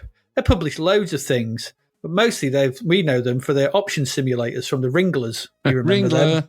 I You do. remember them, but this has got nothing to do with the Wringlers.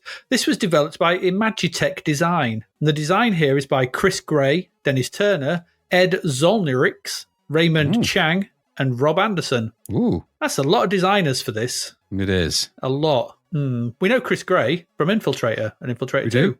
But the rest, no, don't have no idea who they are. The code here is by Axel. We're clearly on a break from touring with Guns N' Roses.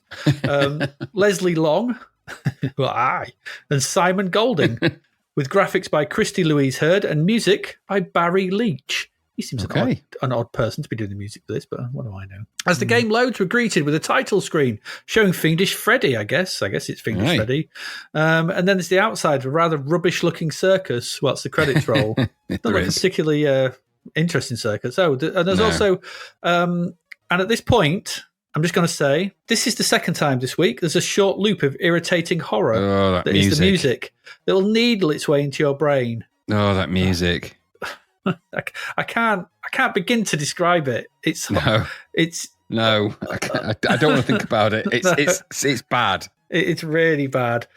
But pressing fire leads us to a short animated intro where a very long limousine pulls up past our circus master, and they are handed a letter proclaiming that if they do not pay $10,000 by the end of the night, then the circus will be torn down by I.M. Tightwad, and he will erect a terrible skyscraper on its grave. No. That's what's going to happen. Then you get some more loading. It says, hurry, hurry, hurry on the screen. It's quite ironic, that. Nothing. Yeah. So, So then we get to the main menu, and here we get a cheery circus master. He's pointing at a board. There's loads of sort of clowns at the bottom. And we can play with up to 5 people. So it says play 1 player, 2 player, 3 player, 4 player, 5 player, or practice any of the events. This is a multi-event game. That's what this is. So I'll go through them, selecting 1 player because I was playing on my own. And this takes us to the next screen where we must select our beast from a selection of 5. Strange. It's peculiar. I don't know what they are, though. Because the first one looks like a country Rod Stewart.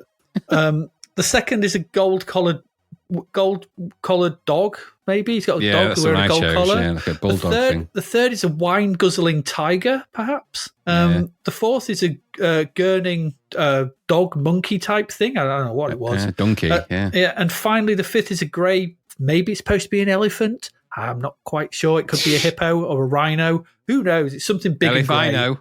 Hey! it's hard to tell. It's hard to elephant. It's hard to... No, I can't make that work. Anyway... Select your beast of choice to escape the horrible music because it just keeps on playing. You can't escape it for long. No, and it's into the events. No, you don't. Now, what I'm going to do is I'm going to go through them before I render my opinion on this lot. Okay? It's basically the best way to do this thing. So as stated, it's another multi-event circus game. Okay. The first game up is the Phenomenal Feats of Diving Daring. They're the titles that are in the instructions for these. That's what they are. After some painful loading and more looping horrible noise, we finally get to the event. The loops are 24 seconds long. You hear it about 3 or 4 times before it loads. So it's not good. So here we see a diving board, okay? And then in the back there's kind of a ladder. So we see a man who climbs up to it. And then suddenly he's standing before us right at the edge of the diving board. His arms apart, ready to dive. If you press fire... it starts him off and he leaps into the air kind of towards us and then goes into a tuck. Now, you must waggle left and right to gain speed. And then there's a small box in the top left. And it will suddenly say a move that you have to perform by pushing the joystick in the required direction and pressing fire. So you know what they are. Up is a swan. It'll just say swan, or that's what it'll say. So let's show one of these. Top right is a pike. Right is a king tut. Bottom right is a nose pinch. Down is a dive bomb. Bottom left is a ballet. Left is yoga. And top left is recline. Right. So the thing with Fiendish Freddy, in every event, Fiendish Freddy will appear to cause mischief and chaos. Okay. And if you don't do the move immediately, then Fiendish Freddy will appear to the side of you as you're falling down. So he's got a big fan and he'll blow you off course because you're diving basically into a small pool of water. So you've got to keep central, otherwise you'll land outside with a big splat. And he'll continue to blow you out until you do the move, then he'll bugger off. And then you've got to waggle back into, you've got to get yourself back into the middle of the screen by moving left or right. Then you've got to waggle again after he goes to get to do to another move. And it's not very intuitive, shall I say. Should you manage to land in the pool, then you get another go from a higher height until you finally don't make it or get through all the levels, all the times you've got to jump. After this event, and indeed after every single event, you get more loading with hurry, hurry, hurry on it. And then you get a score from the judges these are clowns, and they'll do a hilarious little skit before giving you a score of some money. And so they'll give you a cash total. And so what this is totted up after every event, because remember, you're trying to get $10,000 to save the circus, and only by performing well in each event will you get that much money. Okay, so that's the whole point of this. Okay, next up is Genuine Juggling Genius. That's the next one. So here you are, a clown on a unicycle, and there's a seal off to the right who will throw various objects into the air, which you must catch and then start to juggle with. The controls of this are left and right for move and down for a body catch. So you use both arms to catch them in, which is, I don't think that's how juggling works. But then you can do left and right with fire pressed to throw objects into the air and swap objects from hand to hand. Now, supposedly it always throws the one up in your right hand or left hand, I think, and it passes from your right hand to your left to kind of a circular motion. Most things will come in, you've got to catch them, keep stuff in the air, whatever. I found this really unresponsive. I didn't really manage to juggle very much. I could catch stuff, but then trying to actually throw stuff in the air was a crapshoot. Sometimes it would, sometimes it wouldn't. Who knows? I don't know. It just would do it sometimes. But anyway, so if you manage to do this really well, or you don't get blown up by a bomb because Freddy appears and throws bombs at you, you got to catch them and throw them away. If you get caught, then it's game over, or you keep going, whatever. You get to this clowns again, it will do another hilarious bit and give you some more money. Third up, we have Breathtaking Bravado from Hazardous Heights. This is a trapeze game, and here you launch your trapeze artist off on the right. It's you play a woman in this one, a female trapeze artist. They swing off, they jump and grab the trapeze, and you start swinging from left to right. And basically, it's like being on a swing. So if you're swinging to the left, you move your joystick to the left. If you're swinging to the right, you move your joystick to the right to gain momentum. As you near the top of the arc towards the left, you should press fire, because coming on from the other side of the screen is another trapeze that you want to fling yourself to. And grab that one. If you grab that one, then you carry on. Screen scrolls across, another trapeze appears, and you keep doing the same until you get all the way across, or you fail. Because should you fail, then you fall to the ground to be broken into many pieces. Quite grim. Freddy will also turn up on a jetpack, armed with scissors to cut your trapeze's rope should you take too long to jump from trapeze to trapeze. And that's basically this one. Do that, get a score, get some more money. Clowns do their stuff, whatever. After this, we have Deadly and Dangerous Daggers of Death. It's a knife-throwing game. Yeah, it's a knife-throwing game, this one, where you must aim your target to throw a knife and pop balloons as the target spins around with a woman on it. Timing is key, as it takes the knife time to reach the target. Freddy will try to put you off here by throwing smoke bombs at you to sort of, fill so you can't see the target and where you're aiming. But the whole point is to sort of throw enough at the thing, pop the balloons, and then you move on to the next one. Don't stab the girl on the spinny wheel, whatever it is. Don't do that. If you get through that, more money, great, well done, more clowns. The penultimate event is the tense travel techniques on tightrope. Good Lord. So here you see your man on a tightrope from a 3/4 isometric angle. He's in the top right of the screen. Pushing forwards makes them walk down to the bottom left. So there's a rope sort of goes down from top right to bottom left towards a platform which you've got to walk to, and he's holding a pole to keep his balance, and that moves up and down sort of to the left or to the right. And as you're walking across, pushing forward, you've got to push into the diagonals to sort of pull push the joystick in the opposite direction to where it's falling to move it back into the center position. And as long as you do that, you'll make it across and you'll carry on. Failure to do so, though, will see you plummet to your doom. Freddy pops up here and throws knives at you that can chop you in half, which is kind of harsh. It is a bit. And they must be battered away by the pole, although I could never manage to do that. I always got chopped in half. Anyway, more clowns, more money. And finally, we have the combustible cannons of colossal courage. Here you must fire yourself from a cannon and into a target, or more likely, the floor. In the bottom right, so this screen is slightly split. So what we've got, so in the bottom left, we've got an indicator It's kind of like it's supposed to be like a glass, and this will be full to a certain point. It will be sort of full or empty. It'll be red. Basically, how full it is of red is how much gunpowder has been put into the cannon. Okay, so the more red that's in the indicator, the more gunpowder means the further you will fly. Along the top of the screen, you can see a target. It's like a side-on view of the length of the circus in a very small window sort of thing across the top of the screen. And you can move that target. So what you've got to do is you've got to quickly look at how much gunpowder's in there, move the target where you think it's going to fire you to, so you can move it if it's closer. If there's not much if there's not much gunpowder in it, move it closer. If there's loads of gunpowder, move it further away, and so on and so forth. Because the fuller the indicator, the more you're going to blast out of the cannon. So that's what you've got to do. You press fire when you're happy with it. So at the main chunk of the screen is the cannon, and it's just sort of facing straight upwards. As soon as you press fire, it will start to tilt to the right. So as it starts to tilt to the right, you press fire again, and that's your angle of blast. This is like any of those kind of games, javelin, long jump, or anything like that, where you sort of pick an angle, but you've got to gauge how far you think you're going to fly, where the target needs to go based on how much gunpowder's in there. This is quite tricky. So once you blast out, you'll see across the top, a sort of black line will start to arc across the view across the top of the screen. And if you get it right, then you land on the target. Well done. But if not, so you'll see that in the main screen, you'll see your cannonball guy, the cannonball, the human cannonball flying through the air past the thing. That's in the main bit of the screen. That's quite nice. You're watching the top though to see if you got near the target. If you get it wrong, you crash into a pole. If you go too far, if you go too not far enough, you basically land on the floor. You get smudged along the ground, which is quite brutal. If you take too long to fire, then Freddy will appear. He's sort of flying around at the top, and he corks the cannon, causing it to blow up, and that's instant end of your go. And that's your lot. That's the games. If you don't make $10,000, then the circus is destroyed and the skyscrapers are erected. But if you do, then well done. The circus gets to live another day, I guess. I don't know. If you play it in multiplayer, it just takes one player to make more than 10,000 to get the good ending. I don't know what the whole point is, but it is what it is.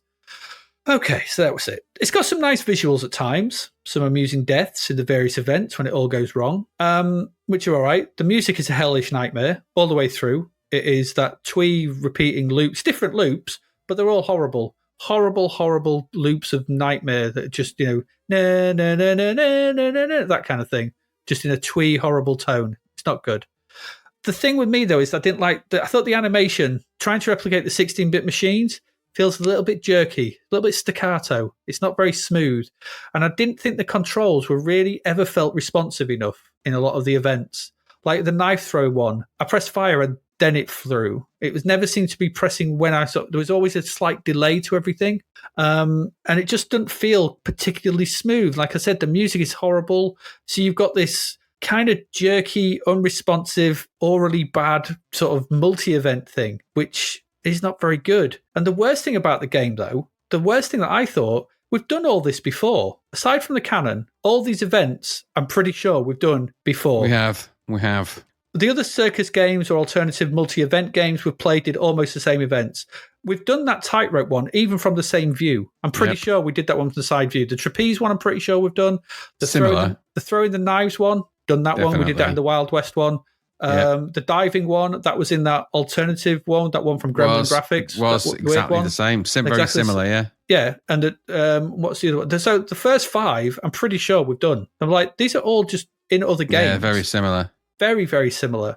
So the juggling, we've done the juggling one as well. That was it. What was that juggling one where you were the big tall guy and that woman was throwing stuff on as well? That was in one of them. That was a circus one as well, wasn't it? The cannonball one is the only one that I kind of enjoyed because there was a little bit of skill and a bit of difference, trying to aim, trying to figure out where to go and get the angle right.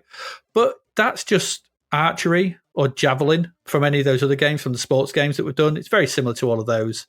It's basically just finding something in an arc towards a target. We've played these before, all of them. The inclusion of Freddy just makes things more annoying and not more fun. It's just boring annoyance. So events here can be over very quickly. And in the pain of the loading, and don't forget, even if you fail you've got to load in the judges with their wacky, hilarious antics, and they've got to be loaded in because they don't just appear. It's a load, and it takes a while, and the music's playing, and it's horrible, and it's every event, every time. It gets very tiresome very fast because there's little payoff for the amount of loading effort you have to put into this. That's the thing with these games. there needs to be a little bit of payoff and a little bit of speed, and a little bit of like, I'm feeling like I'm doing something, and there's not much in these, and they're over far too quickly. Maybe this was better on the Amiga. I don't know. They seem to like it. It's got 89%, Graham. 89%. I'm not quite sure what there was. High. I'm not quite sure what there was smoking, because there's no way this is 89%. Slow pace of the whole thing kills it dead in the water. It really does. The loading kills this. Especially when the events themselves, like I said, have mostly been done before. It's not fun. It's not fun at all. This isn't Fiendish Freddy's Big Top of Fun. Fiendish Freddy's Big Top of Bore. I didn't like this at all. I thought it was...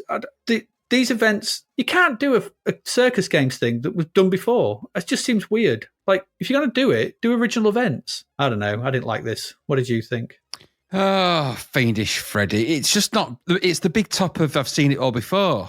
From it, what I thought. The novelty of him doing just blowing you off course or causing you trouble and like just unnecessary. It's unnecessary distraction for a game that has some really dark weirdness about it. I think what my feeling about this was it was probably a really good idea in somebody's head originally, and then they made that into several other games, and then somebody ripped them games off and made this. It's just funny circus-related things. I don't know. It's never a good idea to mock circus folk for too long, is it? It's not a good idea. You know, we've all seen the films. Anyway, I thought it had nice graphics and styling. I'll give it its due. The music, though, got that music. Oh, no. I can't. Oh, shit. I hate it. Even now, thinking about it, it's angering me at like a twitchy level. The loading was a pain. The animations were all right. The death stuff, I suppose. But the problem I found above all with this is that the Epic's games that this is clearly leaning into of this type are funny when things go wrong. This is kind of horrible and ghoulish. And it sort of is at odds with the idea of the top of fun part.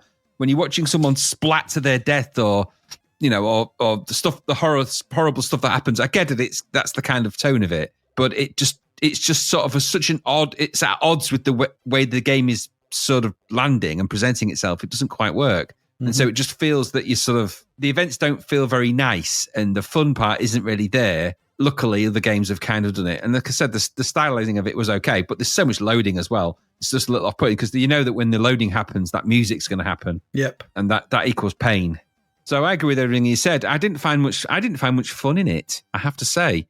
Nope. In fact, I thought the novelty of when you go on the trapeze and she flies off or sets on fire, I was like, that's actually pretty dark for a game. So I wouldn't say I didn't like it. I just didn't. It was a bit more ghoulish and a bit more bleak and a bit more horrible than I would have given a game that's called a Big Top of Fun credit for. And it's just kind of playing on old memes and it's already trodden on ground. And the other games, they've all kind of done this stuff now. We've done it. We've done this stuff now. We've done the multi-games. We've done the circus ones. It didn't do anything new. And what it did do was kind of grim and moribund and not really my cup of tea. So no, didn't really enjoy it. No, I didn't enjoy Fiendish Freddy's Big Top of Fun. There was no fun to be... Fiendish Freddy's Big Top of no fun, innit? Big Top no exactly fun. That, yeah.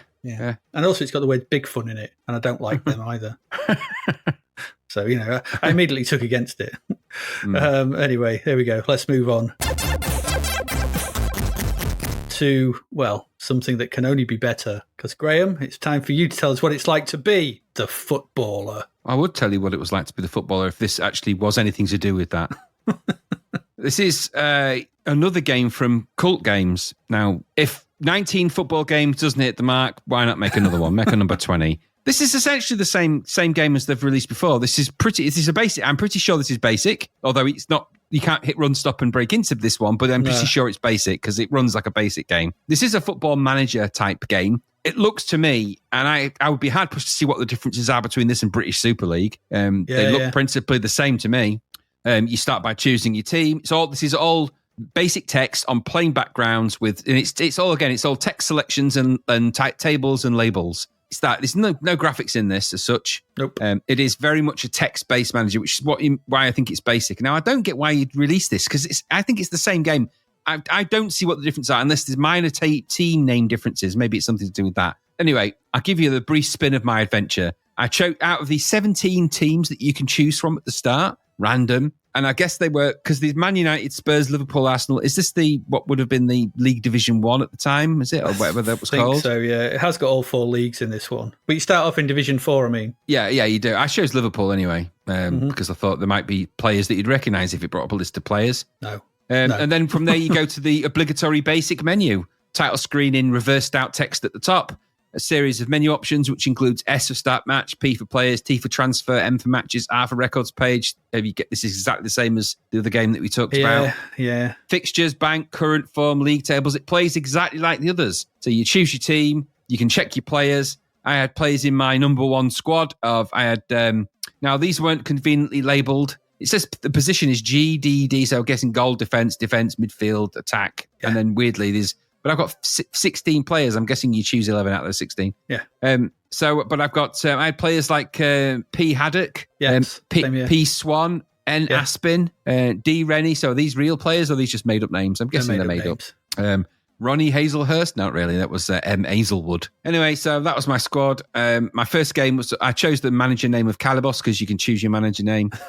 And then obviously then in the background, the basic whirs away and sorts out the fixtures and everything else. My first game was against Northampton. So was mine. I don't think it's randomly doing this. I think it's programmed. No, of course it isn't. So the league popped up. The game started. There's a countdown. The game is all basics. Again, text on a screen. Your game is in a box at the top. So there's Liverpool and Northampton. And then as the timer in the top right corner, which is the minutes of the game, ticks away, a goal will appear. So the number, it starts off as 0-0. And then, Liverpool will score. It'll tell you the name of the player, the minute that they scored, and then their name will pop up. And then, so by the 27th minute, Liverpool were 2 up. Haddock and Taylor scoring goals at 24 minutes and 27 minutes, respectively, with Mr. Davison for Northampton scoring a goal in the 12th minute. I don't know really what else. At the full time, Liverpool won 4-1 in my game. I don't know if that's what happened in mine as well. Strange that. They won. It was Haddock, Taylor, Swan, and Sheridan had scored goals. They scored a goal in the 75th minute to hammer them 4-1, which is it's a good result. There's no sound in any of this. I thought maybe there's more management layers in this. Anything after that, it came up with the full-time scores. Like I said, I got the official attendance, which was 5,540 people. I got the gate receipts, the profit I'd made from that, which weirdly was net minus £1,973. And then I found out there was an injury to R. Sinclair, and then it went back to the menu screen, and so it went on. Just utterly devoid of anything interesting. Now, the one thing I'll say about this is this is not my cup of tea. This is not my ballpark. And I don't think this is a particularly good version of those things at all, even at budget money, because this is in a sea of games that they've released, which all look like this. So I don't see the purpose of this. I don't see what the difference is with the others. I don't know. I think they've just got a bunch of blank tapes that they need to get rid of or something. I don't know why it exists. Everything is slow. It's lots of waiting because it's in basic. It's just text and tables or more text and tables. Maybe for the absolute hardcore football fans, maybe they'd buy this one. I don't get it. I don't even know why it exists. For me, utterly boring, pointless arse.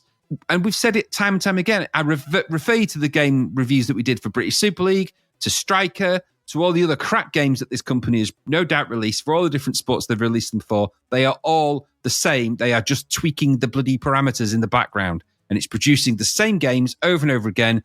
And they're releasing these things. Yes, they're £3, but if you release 20 games at £3, you've got 20 times the possibility of getting a sucker to buy them. It's just, they're going for that kind of denominator. These are rip-off. This is a rip-off thing. It's terrible, terrible game practice and really bad.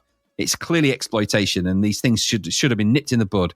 How this got 20%, it's beyond me. I don't know how did he even give it a percentage. I don't get it. There's nothing here. So I've seen it before, didn't like it then, don't like this, rubbish, utterly rubbish. And oftentimes the background goes brown. No, it's just rubbish. 20%, how did it get that? Rubbish, surely. I mean, you can't have liked this either. No.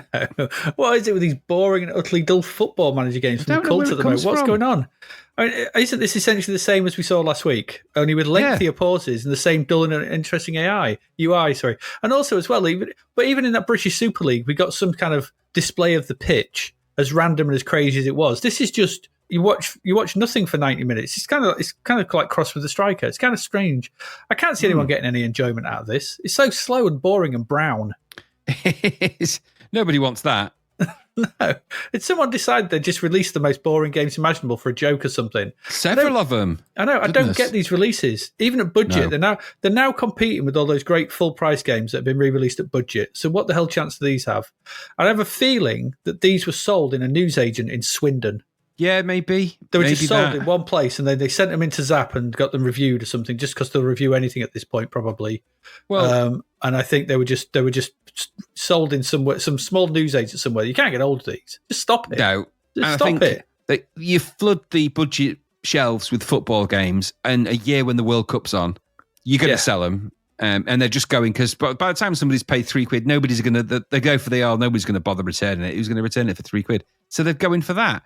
But it's the kids that like football at this price. These are specifically targeted for a certain pocket money range audience. Yeah. And I think, and certainly the people who are buying games at this point for budget money. Now, these aren't going to be, these aren't just, you're not just talking about kids that don't have that don't necessarily want to pay full price. You're talking about people that £3 might be a bit expensive. There's a lot of underprivileged kids that were still had their C64s at this point because the Amiga was expensive, and they were still getting them as much mileage as they could out of it. And they didn't have a lot of money. So £3 for a football game might have had their appeal. So they are getting ripped off and exploited. I think it's so rotten. One things I hate about the early 90s games industry at this point, the fact that they're doing this, because you're actually exploiting people that haven't got a lot of money at this time. And certainly in the kind of areas where these football games played out, when there's a lot of the big teams and they do have a lot of fans, and some of those fans do live in deprived areas of the UK, certainly at this time, that these budget games were really their kind of games that they could get hold of. And I think it's just morally offensive. The more I've thought about it, the more I think it's disgusting as a practice. It really is. You're not wrong. And also, it's called The Footballer. I don't get it. It's the manager, surely. Yeah. At least the striker had the good grace to go, I like you, you're all right. At least it pepped you up every now and again. As shit it was. But this didn't do anything. No. You're a football manager, not the football. This is just woefully bad. No. I don't know. There we go. That's The Footballer. Let's cult games. Jesus. Let's leave them far behind. Let's move on to our next one. Please.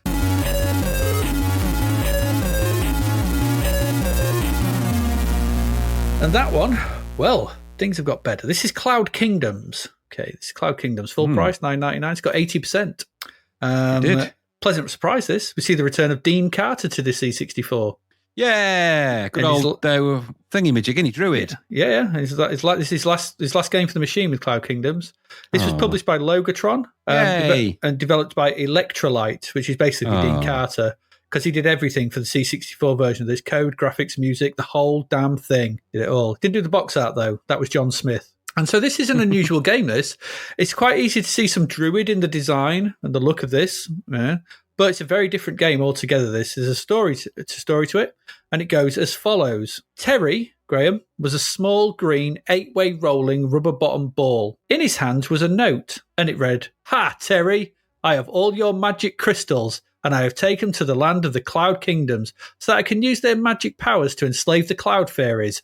Goodbye, Terry. You shall never see your crystals again." Signed a really very nasty Baron von Bonsai. Ooh, mean. I know. There's only one thing for Terry to do. He would have to go and get them back himself. He climbed into his supergiant green skycopter and flew way up into the clouds to the once happy land of the Cloud Kingdoms. But the evil Baron von Bonsai had used the magic of Terry's crystals to turn all of the happy cloud fairies into bad insect monsters and giant rolling black balls. The Baron had known that Terry would try to get his magic crystals back and had laid many traps to stop him. Can you defeat the evil Baron's traps? Will you be the winner? There you go. Will you? Will you? So when the game loads, we get a very nice title screen. It really reminded me of another game. I couldn't for the life of me remember what it was, but it had I thought it was Mutant. I thought it was that kind of, there was another game that had something very similar, a look to this, but I can't remember what it was. So in the center, we have the game's logo, and we've got Terry the Ball on top of it. We've got the credits at the the credits at the top. And there's some credits at the bottom, and there's a nice Starfield effect in the background, and there's like a moving character pattern sort of moving around sort of thing to entertain us. It looks really cool. And we also get a really, really good piece of music to listen to as well. And it makes me wish that Dean Carter had done more music on the machine. Yeah, it was pretty good, wasn't it? It is really good. It's really very good indeed. I was listening, the music all the way through this is very good. But I was thinking, God, if this is the only tune he did, then fair play, because it's very good. First impressions of this are really good, and pressing fire gets us to the level select screen. And again, all very nice. It kind of dissolves out and sort of dissolves in like a nice wipe effect. And then you get 4 cloud kingdoms and these 4 clouds that surround our hero. Now, the C64 version, this was also made for the Amiga as well. So the C64 version is cut down from the 16-bit machines. It only has 15 levels compared to the 32 on the Amiga and ST. Okay, but I think it is all a single load, which is not bad. So, but from here, you get the options to start from level 0, level 6, 9, or 10. And so you basically push up, left, down, or right to pick the one you want, and then you press fire. And then you move up to that, and then that's when you'll get. It's best to select 0, obviously, to get used to the game.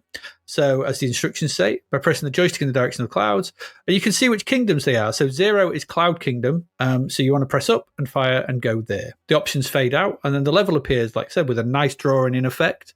And we might be mistaken at this point for thinking this is another Druid game because it looks like a bit like Druid. It's seen from the top, so it's got that gauntly look. Top down, there are walls and the like that surround us, and there's a key to immediately collect just to the top left to open a nearby door. Okay, this all looks very, very Druid-like. But as soon as you start to move, though, it's quickly dispelled as Terry is a ball and rolls like one. It does. So it's momentum and everything. You can move him in any of the 8 directions. He's got inertia, so you need to control him well. You know, if you're moving up and you move to the left, he'll sort of arc around. So there's inertia and good kind of good physics in this, I thought. Pressing fire makes Terry jump, but only when he's properly landed. Okay. Yep. So because he'll bounce a little bit. So you need to wait for that kind of second landing little bounce before you can jump again. And that caught me out a few times when I was trying to jump over gaps quickly by just rolling off them. I was like, oh, damn you. But it's my fault. I should have, that's the thing about this. The top 2/3 or so of the screen of the game window and the UI is at the bottom, kind of like what we saw in Druid, really. At the bottom UI, it shows the timer left for the level, the number of keys you have presently in your inventory, your score, your energy bar, and the number of lives you have left. I think you start with 10. And so that's what you've got down the bottom. Opening the nearby door lets us roll through it. And as we progress, we'll probably see one of the mutated insects. And we need to either avoid these or jump over them. That's quite cool because you can just jump over them, which is nice. The aim of the level is to make our way through it. And you have to gather up all the small sparkling objects, which I presume are Terry's crystals. There's loads of stuff to collect in the levels. Basically, just collect as much as you can. But when you get all the crystals, that's it. So this is easier said than done, though. The pathways through the levels are narrow. And there are gaps between them. And as you remember, you're up in the clouds. So if you fall off the path, it leads to you falling away into the distance and you lose one of your lives. And you have to go back to the beginning of the level. Similarly, contact with any of the insects doesn't immediately kill you, but it will drain your energy bar. And it drains it quite fast. So, you can sort of survive a quick collision, but if you're too long, you'll blow up. Then once again, you'll lose a life. There are many helpful items to collect as well. These are the fizzy pop bottles, which refill your energy. The paint pots. Now, these are quite clever because these allow you to paint new tiles over gaps. So while you're kind of flashing white, so you'll start flashing white, and then if there's a gap, so big, empty nothing, you can just roll into it, and you'll paint tiles over there, and you can do that where you want to go, which is quite cool. You can get wings, which allows you to fly for a short time. So if there's like a crystal in an enclosed room, usually there's some wings nearby, and you can grab the wings, fly over the walls, and try and get back out again. Don't get caught though in rooms with no exits, because otherwise you'll die. And there are shields, which make you invulnerable to the insects for a short period of time. There are traps as well, such as floors that will fall out from under you. There are pinball-type bouncers, which will knock you flying. Ice floors, which make it harder to stop on. Arrows, which push you in the direction they're facing. Magnetic tiles, so on and so on. All the kind of things we've seen in it. It reminded me of the isometric one we saw, where you had to make your way through the level as well. I can't remember which one it was, but it's a similar sort of thing. But just seen from this isometric one, but this is seen from a top-down view. Yeah. Things like that, things like red lead, all that kind of thing. It's kind of that, but from a top-down view. You control the ball, you're rolling around, you've got to avoid stuff. Bit of bounder in there, but there's and also the main obvious one. And I'll come to that a bit later. But so it's not a linear game. So when you collect all the crystals on a level, you're taken back to the level select screen. And you can then select from any of the 4 open to you. So you might have that 6, 9, and 10 still, but I think then you get level 1.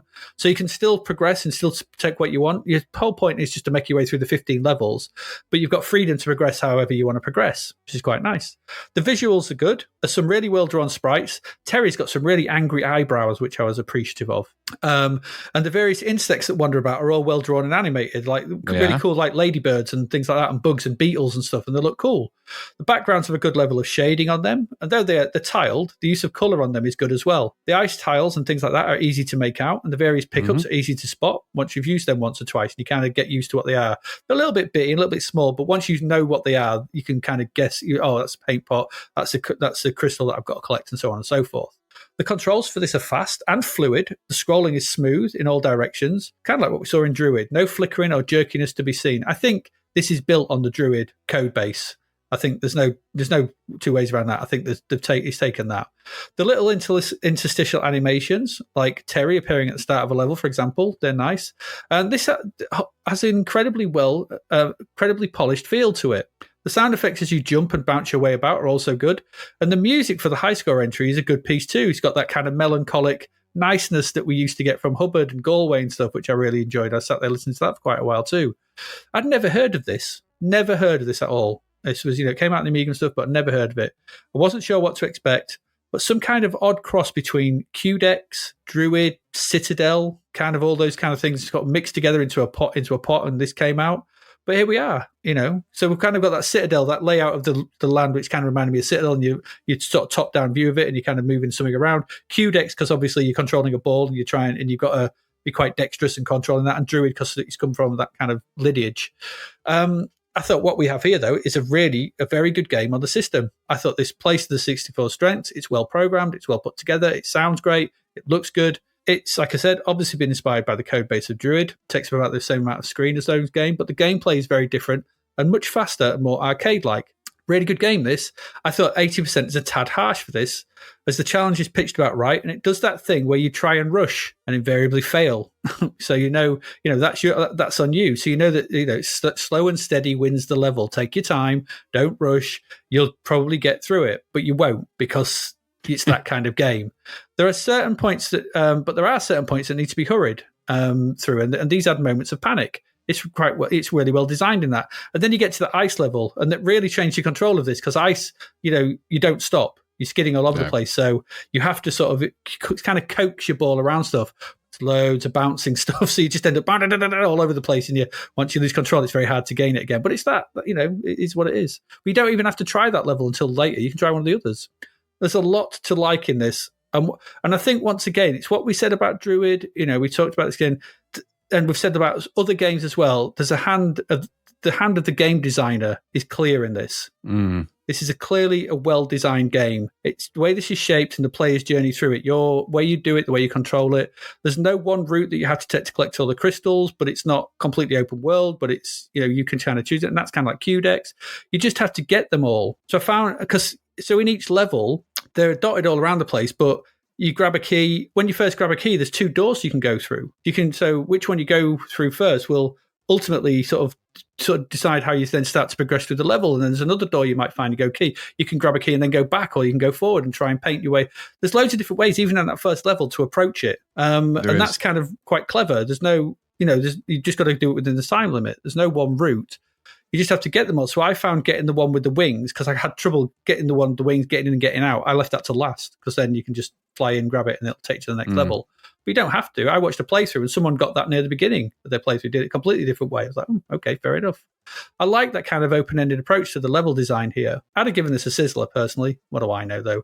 I think this is a 90%er for me. And if you also, just as a final, just an addendum, just to sort of add on to the little things that you could do with this, if you pause the game with run stop, you can press the Commodore key to change Terry's colour, which is cool. Something I can get behind. Cloud Kingdoms. I really enjoyed this. I thought this was really good. Maybe it's because I just played the football or something. I don't know. But I thought this was, wasn't sure what to expect. First of all, I was a bit all over the place. Then once I got my head around it and I was moving along and progressing through the levels, and I had a really good time with this. But it was good, looked good, sounded good, all good. What did you think? Yeah, it's a good little game, this. Nice looking, nice attention to detail. lots of game love in it. It felt like somebody really liked what they were doing. Isn't that nice when you get that? Mm-hmm. No bugs. God, there's no bugs. And it is infuriating, but there's enough here to keep you coming back. And that's a difference. I like the arcade touches to this as well. It just felt a bit like someone had thought about how this was going to present. Mm-hmm. They know what we said many times, to get the game loop right and then polish the shit out of it. Well, that's what this is for me. Yep. There is QDex about it. There's no doubt about that. But I think that's only because you're looking at a ball from the top down in these walls and maze-like things to zoom about. Yeah. And the way it's sort of controlled in some of the levels in QDex is similar. But I like the characterization with your little eyes. There's little touches, like when he falls down a hole, his eyes close. You're like, There's tiny little touches to this.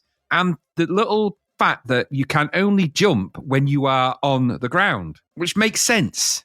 Yeah. You don't realize it when you first do it. You're like, why can't I jump straight away? And it's like, because you're bouncing. You can't do that. Yeah. And you're like, actually, then it starts to, the idea of that, you think, okay, well, your first thought is like, okay, I can sort of get it. And then you think, actually, this is a really great way of making you think about how you control it. It slows you down. And as much as that, in certain points in the game, you need to race around, it just makes you think about how it controls, because you can't just jump around arbitrarily, because it doesn't work like that. No. Which is exactly what that's designed to prevent.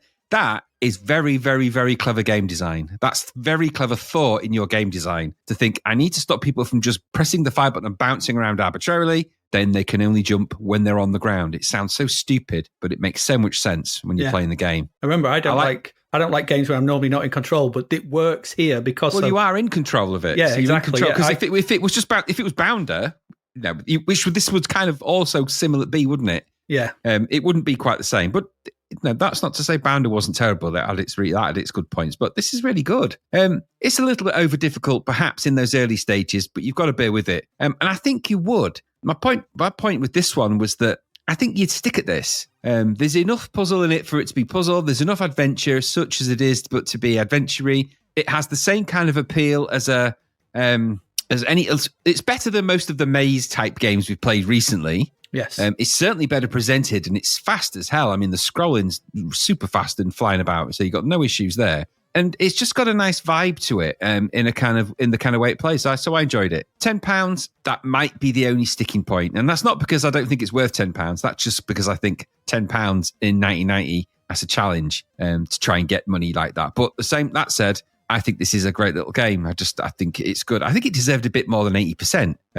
I have to say, I thought this was a lot better than they're giving it credit for. But there you go. This wasn't as good as X Out. I don't know. I enjoyed this. It was another good game from Dean Carter, and he's never really seen us do a bad game. I don't think he's ever given us a bum one. Nope. Excellent stuff, this. And I did like the way it was shaded and graphics, all nice. And the music was really good, really surprised me. So good stuff. Great stuff. Nice little game, that. Good, finally. Good. After the footballer. Phew. Yes, I know. Absolutely. But just to draw the comparison, I mean, I know we can't, they're not, it's apples and pears, but these are games released for the same computer at the same time, in the same month, reviewed in the same magazine. Look at they are worlds apart.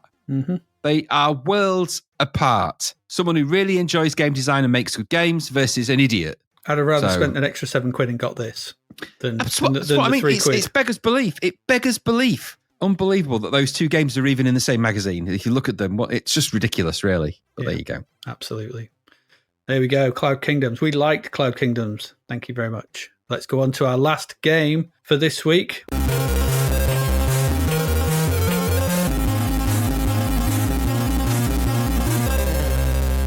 We started this half with two games that began with F, Fiendish Freddy's and the Footballer, and we end it with two games beginning with C, because we've had Cloud Kingdoms, and now we've got, tell us all about Castle Master. It'll come no surprise that this is the fourth installment of the Freescape games. Took a while. Hey! Yeah. Yeah. Well, this one particularly. So by now they've created the graphic adventure, the 3D construction kit, haven't they? Have they? I don't know. Yeah. So, or at least if it's not out, this is clearly using an engine. Yeah. So Freescape engine is what this is. So yes, it's going to be another 3D Freescape Explorathon. So this was £9.99. It got the inexplicable score of 93%. Yes, it did. Now I'm going to just say this right from the start. This is a sizzler as well.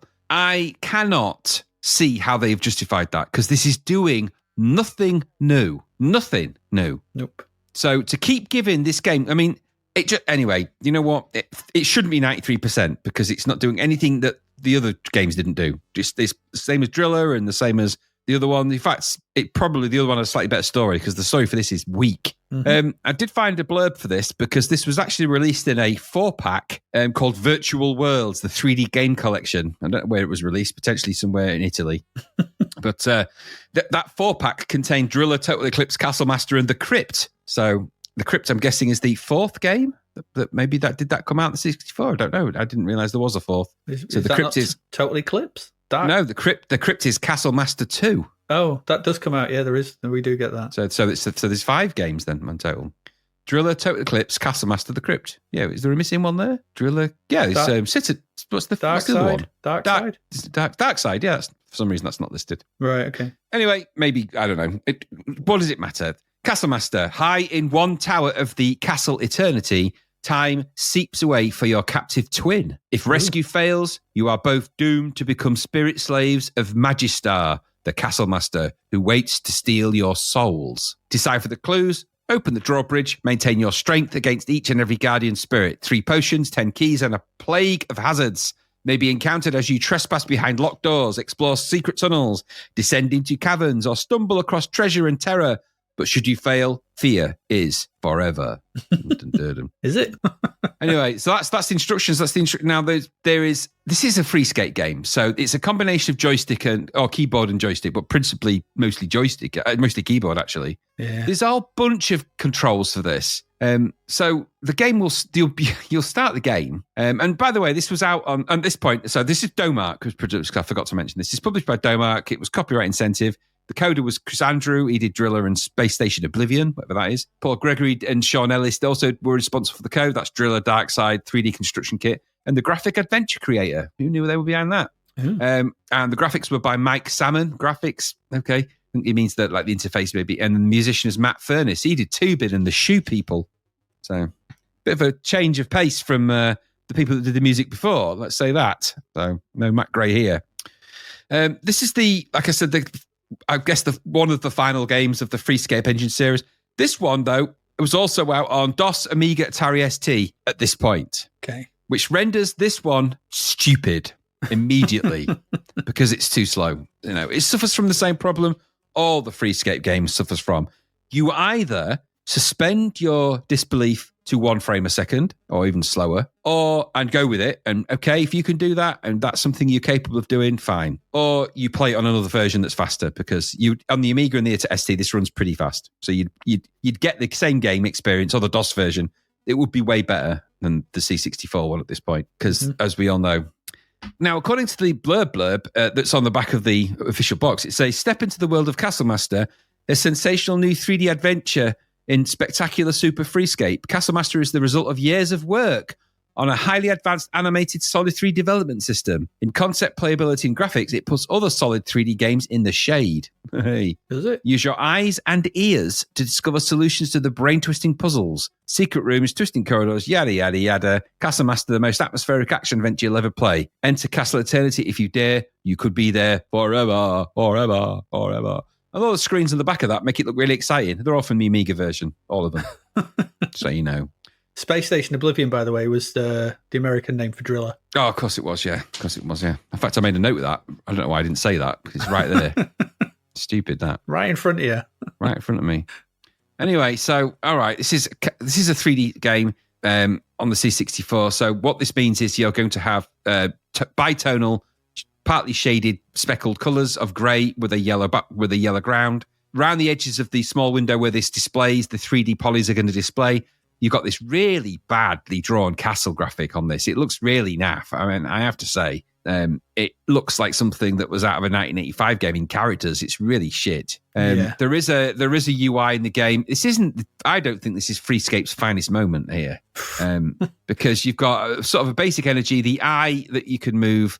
And principally, this works the same way that Driller worked, actually, in that you have a crosshairs in the screen, which if you move the joystick around, it will very slowly slug you forward and round in that annoying way that Freescape works. If you press the space bar, it changes your little reticule into a little thing you can move around with the joystick, and then you can target specific things. I slugged my way around to this drawbridge, pressed the space bar, highlighted the little thing on the wall, shot it, and the drawbridge opened. I thought, wow, great. And then I went inside the castle, and there was just more stuff in there to wander around, buildings to go in. And all right, that's kind of this game. The idea is obviously that you walk around and activate puzzles, switches, lifts, find things. You can pick items up in this particular one. You've got an inventory of items that you can use in other rooms. It's a pick them up, and it's a walk and seek game, actually, but really slowly and in 3D. Mm-hmm. Really slowly, painfully slow. There's loads of text-based controls for this, though, as well. So you've got look up, look down, face forward, run, walk. Run and walk makes no difference on the C64.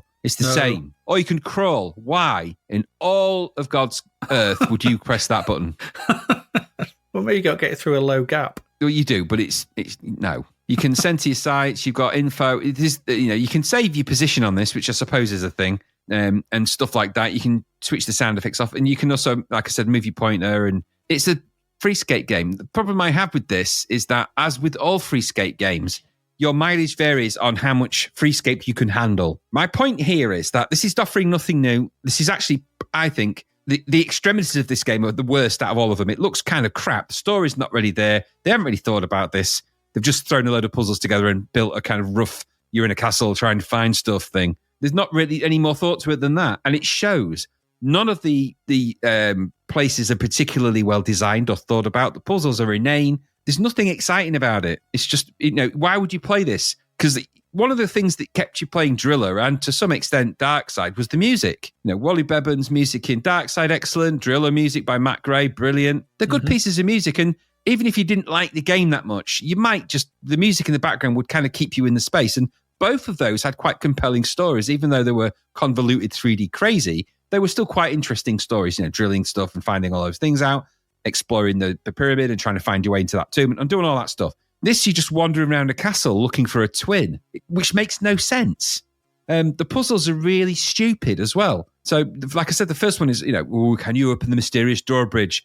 What's that giant button? That's the drawbridge button. What happens if I press shoot at that? Oh, it opens. All right. That was fairly easy solved, I thought. And it's that kind of logic. The rest of it's more of the same. And I felt some of the screens, as you walk around, they look a lot like Driller. There's a giant pole thing in one of them that was the same as in Driller. Thank God you can't fly in this, but there's nothing new here. There's nothing exciting. It's slow, it's boring, and the only things that kept me in that space in those other games was the fact that the music was good, and here the music's absolutely crap. So no thanks. You didn't like it? No, I didn't think much to it. What about you? No, yeah, I'm sorry. I'm just not interested in these anymore. I'm just not. I can't be doing with it. They're too slow to play on the system. And as you rightly say, it doesn't even have the great Matt Gray Driller music to rescue it. And the kind of, not as good, but still better than this Wally Beban music. It's got some twee medieval burble that hardly keeps you entertained. I also must have been doing something wrong when I was playing it. Or at least I thought I was doing something wrong because I kept walking up to the castle, and it would go gurgle, gurgle, gurgle, and then put me back to the beginning with no real explanation for what I was supposed to do or what had happened to me. And I was like, I did it about 2 times. I was like, oh, what the hell? I couldn't be bothered to figure it out. And then I was like, hang on a minute. Oh, that black thing's the moat. Why is it not blue to signify that it's water? Yep. Makes no sense. Then I walked up to the drawbridge and shot the thing, and the drawbridge crushed me. So I was back to the beginning again. And it takes ages to walk up there because okay. Then I got into the castle. I was like, no, it's just slower. And I know I'm not doing this. It's boring.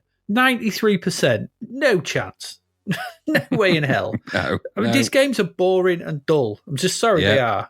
They were then. Yep. And this is the thing. They were then. They are now. Yep. By 1990, like you rightly said, they're up against far more technically proficient machines who can throw around proper polygons in 3D. Not this. I mean, technically, this may be all kinds of clever doing this on the C64, but that's great. But they're not playable and they're not enjoyable. They never were. They never were. I remember play them on the Amiga. I remember trying to drill at the time because it was like, oh, first person 3D game. This is like, oh, it's amazing. But I'd played the Eidolon, which was way better.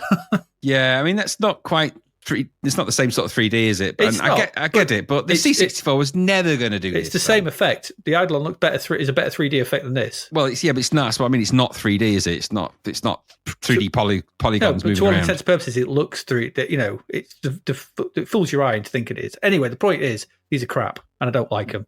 They're just, especially boring. now. They're Well, they boring. are. But my point is, like, even if the novelty was on the C64, now the Amiga's out. There's no point to these. No, none whatsoever. No, they're outgunned by the Amiga and the Atari ST in every other format. And probably the Spectrum version is probably faster. Probably. It's got a faster processor. It probably is. Yeah.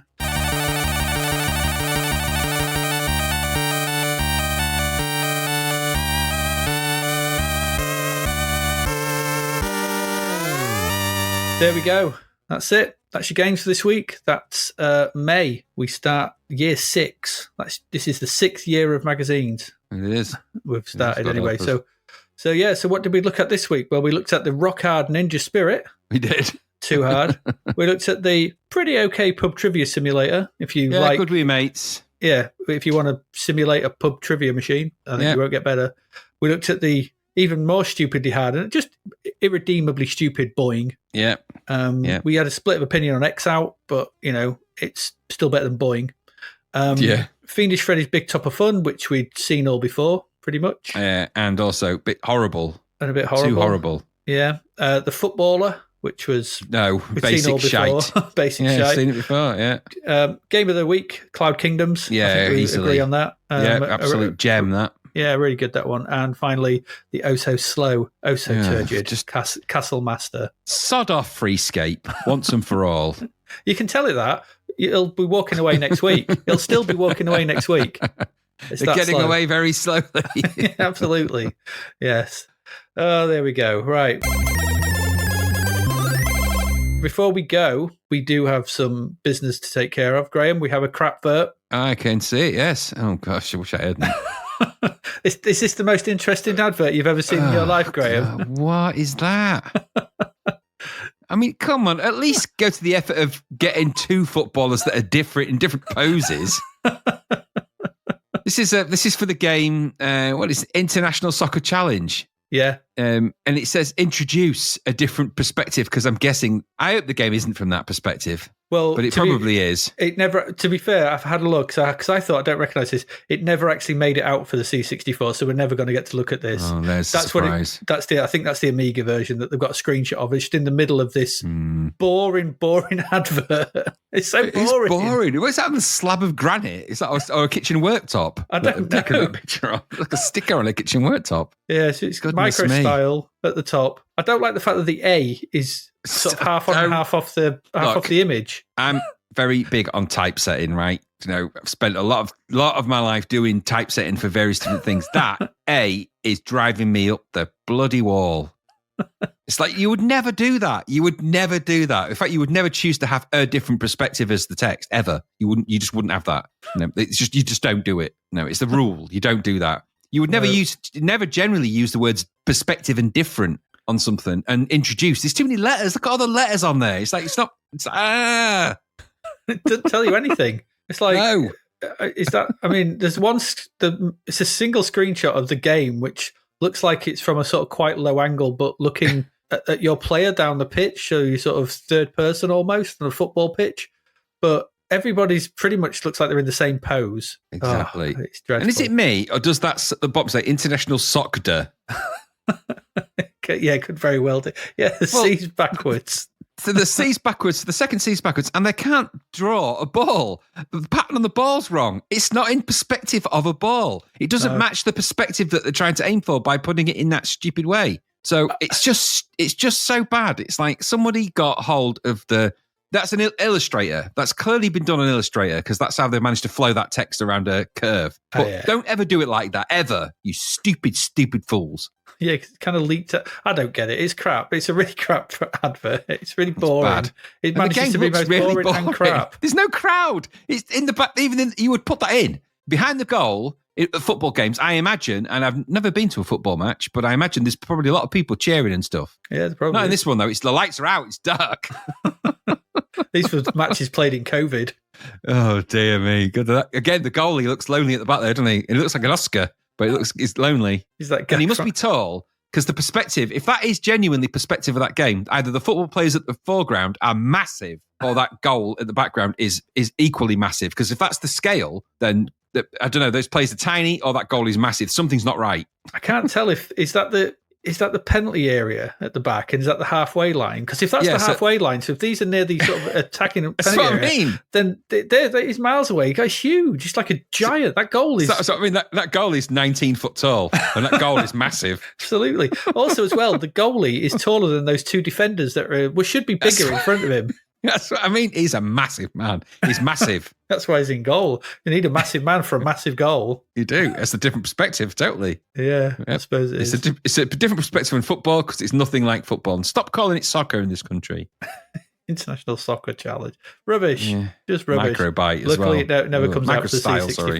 No, They did- microstyle, no. Yeah, supposedly there was a screenshot floating around or something. I was looking into it, but I don't think they could ever get it looking. Good. Can Like you that. imagine if that came out in the 64 looking like that? It's the stuff No. of nightmares. It's the stuff of bloody nightmares. Yeah, it would be. It'd be horrible. Oh, dear. Not good. Oh, dear. Yeah. There we go. That's our crap vert for this week. Let's do the charts. These are from CMVG now, obviously, now that Commodore Snoozer has disappeared. So let's do this. Countdown from number 10. In at number 10 is 1943. Wasn't very good, is? was it? No. No, it wasn't. This was a budget re-release on the Kicks. Up to number 9 from 12 is RoboCop. Oh, yeah, too hard. Too difficult. We saw it. We never thought, but it's actually been released finally on the Hit Squad. This is Super Hang-On at number 8. Oh, Lord. I can't believe that's even in the chart. That's so crap. That's, even on a budget price, that's only got 20% as well. I can't believe it got 1/5. MiG-29 up to number 7 by Codemasters. I don't know what that's all about. Good. Down to number 6 from 5 is IK Plus. It should be at the top. Goodness Yeah, me, what's wrong probably. with people? Down to number 5 from 4 is Combat School. Okay, Squad re-released yeah. them. Rainbow Islands in at number 4. Okay. No, it's not too bad. Ikari Warriors in at number 3. Of course. Encore. It's budget re-release, yeah. Yeah, I mean, yeah, Elite ruling the roost at the top here with up to 2 from 3 is Boogie Boy. And Yep. staying strong at number 1, delivering the goods, is Paperboy. No, people loved that game. I really did. Don't know why. That was I pretty don't. rubbish. From 11 to 20, and at 11, Spy vs. Spy 2 on High Tech. Okay. Most One of these the are better budget ones. re-releases, aren't they? Yeah. By this point. Number 12 is Platoon. Bargain for that money. 13 is Captain Blood. No. At 14 is 4 Soccer Sims. No. Down to number 15 from 2 is Turbo Outrun. No, that's dropped quite fast. Well, that's full price. Full price games just don't sell very. Yeah. They have a intro. But up to 16 from 17 Space Area. Okay. budget Down release, to yeah. number 17 from 6 is Chase HQ. Ugh. World Soccer in from Zeppelin at number 18. Okay. That was that overbendy goalie one the other week. wasn't it? Yeah, it was. Winter Games at number 19 on the Kicks label. Oh, that's bargain. Isn't Bargain. it? That's a bargain. That is a bargain. That's a Yep. bargain. And finally, Ghouls and Ghosts down from number 8 to number 20. Okay, they're dropping out the big full title ones, aren't they? All price. They are, yeah, they are They're indeed. leaving. They're leaving it.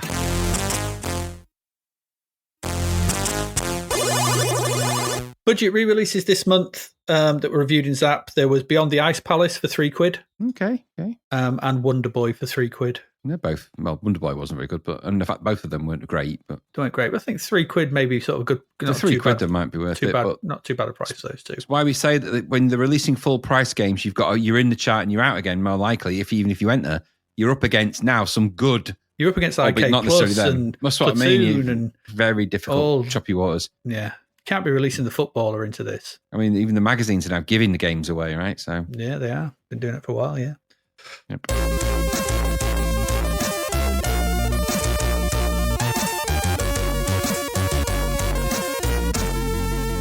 So what we got over the next couple of weeks. So we'll look at June 1990. Only 10 games for June 1990. So it's a couple of smaller episodes, five games each week. So I'll do these in random so you don't know what's coming. So we've got Impossible. Okay. Who knows? Space Harrier 2. Ooh, okay. Black Tiger. Never heard of it. It's an arcade conversion. The advert for that's really good. It's a Frank Frazetta picture. Really nice. Okay. Carrier Command. Oh, no. That was a big Vector one, wasn't it? I think it's a 15 quid Vector thing, yeah. Yeah, it was an Amiga. Matt was good on the Amiga. It won't be good on the C64, though. Yeah, Scramble Spirits. No idea what that is. No idea. International 3D Tennis. That's not going to be great. That's a Sensible Software. That's Chris Yates. Yeah, but I don't think it's good on the 64. On the Amiga, maybe. Maybe. Well, it gets a high score. We'll see. Soon see. Time Soldier. Never heard No of that. idea. Hot Rod. Yeah, I feel like I should know it, but I don't. Yeah. Powerboat USA Offshore Superboat Racing. Oh, God, catchy. Yeah, absolutely. And Escape from the Planet of the Robot Monsters. Oh, that finally makes an appearance, does it? It was a good, interesting arcade, that. Yeah, well, we'll see how it looks, sort of thing. It won't just be good. as a Zap scores are a bit all over the place at the moment, but one game gets 94%, and then the next highest is 79, Okay. and then it's downhill from there. Yeah, great. So set your expectations to that. Set your expectations to 1990 at the moment. Yeah, absolutely. The odd gem popping up every now and What again. a load of egg. Yeah, but we had Cloud Kingdoms this week. We had Turrican and Fast Food last week. They were okay. Actually, TV true. Sports Football was all right. Hammer Fist was a bit annoying, but Pro Tennis Tour last week was okay, but this week not quite as good. Not quite as good.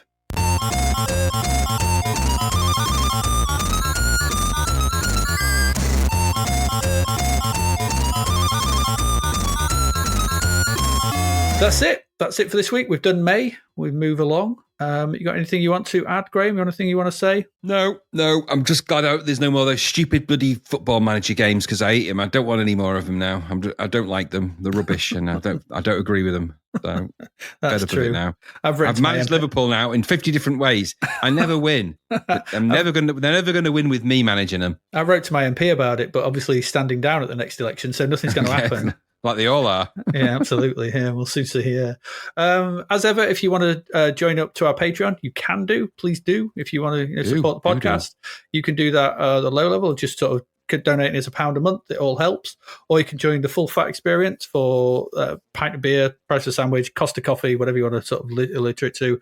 And that gets you access to the ad-free episodes early, so you get them before the weekend. If you want to listen to them over the weekend, access to our Discord and all that kind of stuff. You get to be included and sort of join in on all those episodes, those extra episodes that we might, we do, like last week's episode 150 and the end of year roundups and things like that, and anything else we can kind of think of as well. And that's kind of cool. You can buy us a coffee at kofi.com/Zap to the Past. Did I say the Patreon? Patreon.com/Zap to the Past. You can buy our stuff at our shop, which is zaptothepast.shop. That's true. Or you can just like and, befriend us or whatever on Facebook or X, formerly known as Twitter. And obviously, we'll give it another plug. We said last week, we will be at the Zap. What's it called? Zap's Festival? Zap Live. The Zap Live event on August 17th. August the 17th. Yep, yeah. We'll be there. We'll be there. Not in any official capacity, but we will be wandering around, like we said, in full-on... Unofficially. Unofficial. We'll be unofficially there. We're attending the event for shits and giggles. Why wouldn't we want to do that? Absolutely. So if you want to come and say hello to us, go along, because, you like the C64, go along. I personally one of the highlights for me is I'm going to go along and give Chris Wilkins a great big hug, because that guy has done some amazing books and just he keeps on pumping them out. I don't know where he gets all the bloody mojo from, but I want to give him some love, because that guy has some of the books he's pumped out over the past 3 or 4 years. Beyond that, they have been amazing. So I'm looking forward to meeting him. I'm sure he's going to be there. It's his event. So. It'd be rubbish if you want. No. If he's not there, it's like, where's Chris? Oh, sorry, he didn't make it. Oh. Well, it's kind of important that he's here. No, I'm sure he will be. And no, I'm greatly looking forward to it. Listened to your podcast and heard you were going to give him a hug, and that was it. He was out. So. Well, obviously a hug from afar, but a hug all the same. It'll be a hug. I'm only joking. He'd love a hug. Yeah, of course he would. I'm sure he would. So on that note, there you go. We're going to be there. I think that'll be it for this week. So, yes. As ever, I don't want to play any football games. I'm bored with them. But we've got loads, because we've got Italia 90 coming up around the corner. Trust me, there are a lot of football games coming. Here we go. Here we go. Anyway, I have been Adrian Mills. And I have been Graham Raddings. And you have been listening to Zap to the Past podcast. And we've been trying to figure out how it's called the footballer. It's stupid. And we'll see you again next week. Goodbye. Thank you for listening to the Zap to the Past podcast. We hope you enjoyed our deep dive into the world of Commodore 64 games, as well as the music, films and TV from around the 1980s, driven, of course, by the issue of Zapped 64 magazine published at that time. We will return with a whole new batch of games and stuff to talk about next week. Until then, if you want to listen to or download previous episodes of Zapped to the Past, and why wouldn't you, they can all be found on our website at zappedtothepast.com, as well as being available on Podbean, Apple Podcasts, Google Podcasts, Spotify, Deezer, Audible, Player FM, and well, pretty much anywhere where we can upload them. By the way, we do always love to hear from our amazing listeners, so if you'd like to contact us about anything in the podcast or beyond, you can do so by emailing us at zappedtothepast@gmail.com. We're also active on Twitter under @ZapTother, as well as Facebook, Instagram, and most social media platforms. Just search for Zapped to the Past and you'll find us. Oh, and if you like the podcast and what we're doing, please do like, share, review, rate us. It really helps. Something, apparently. The Zapped to the Past podcast is written and produced by Adrian Mills and Graham Raddings, and recorded at Flaky Bits 2.0 Studio.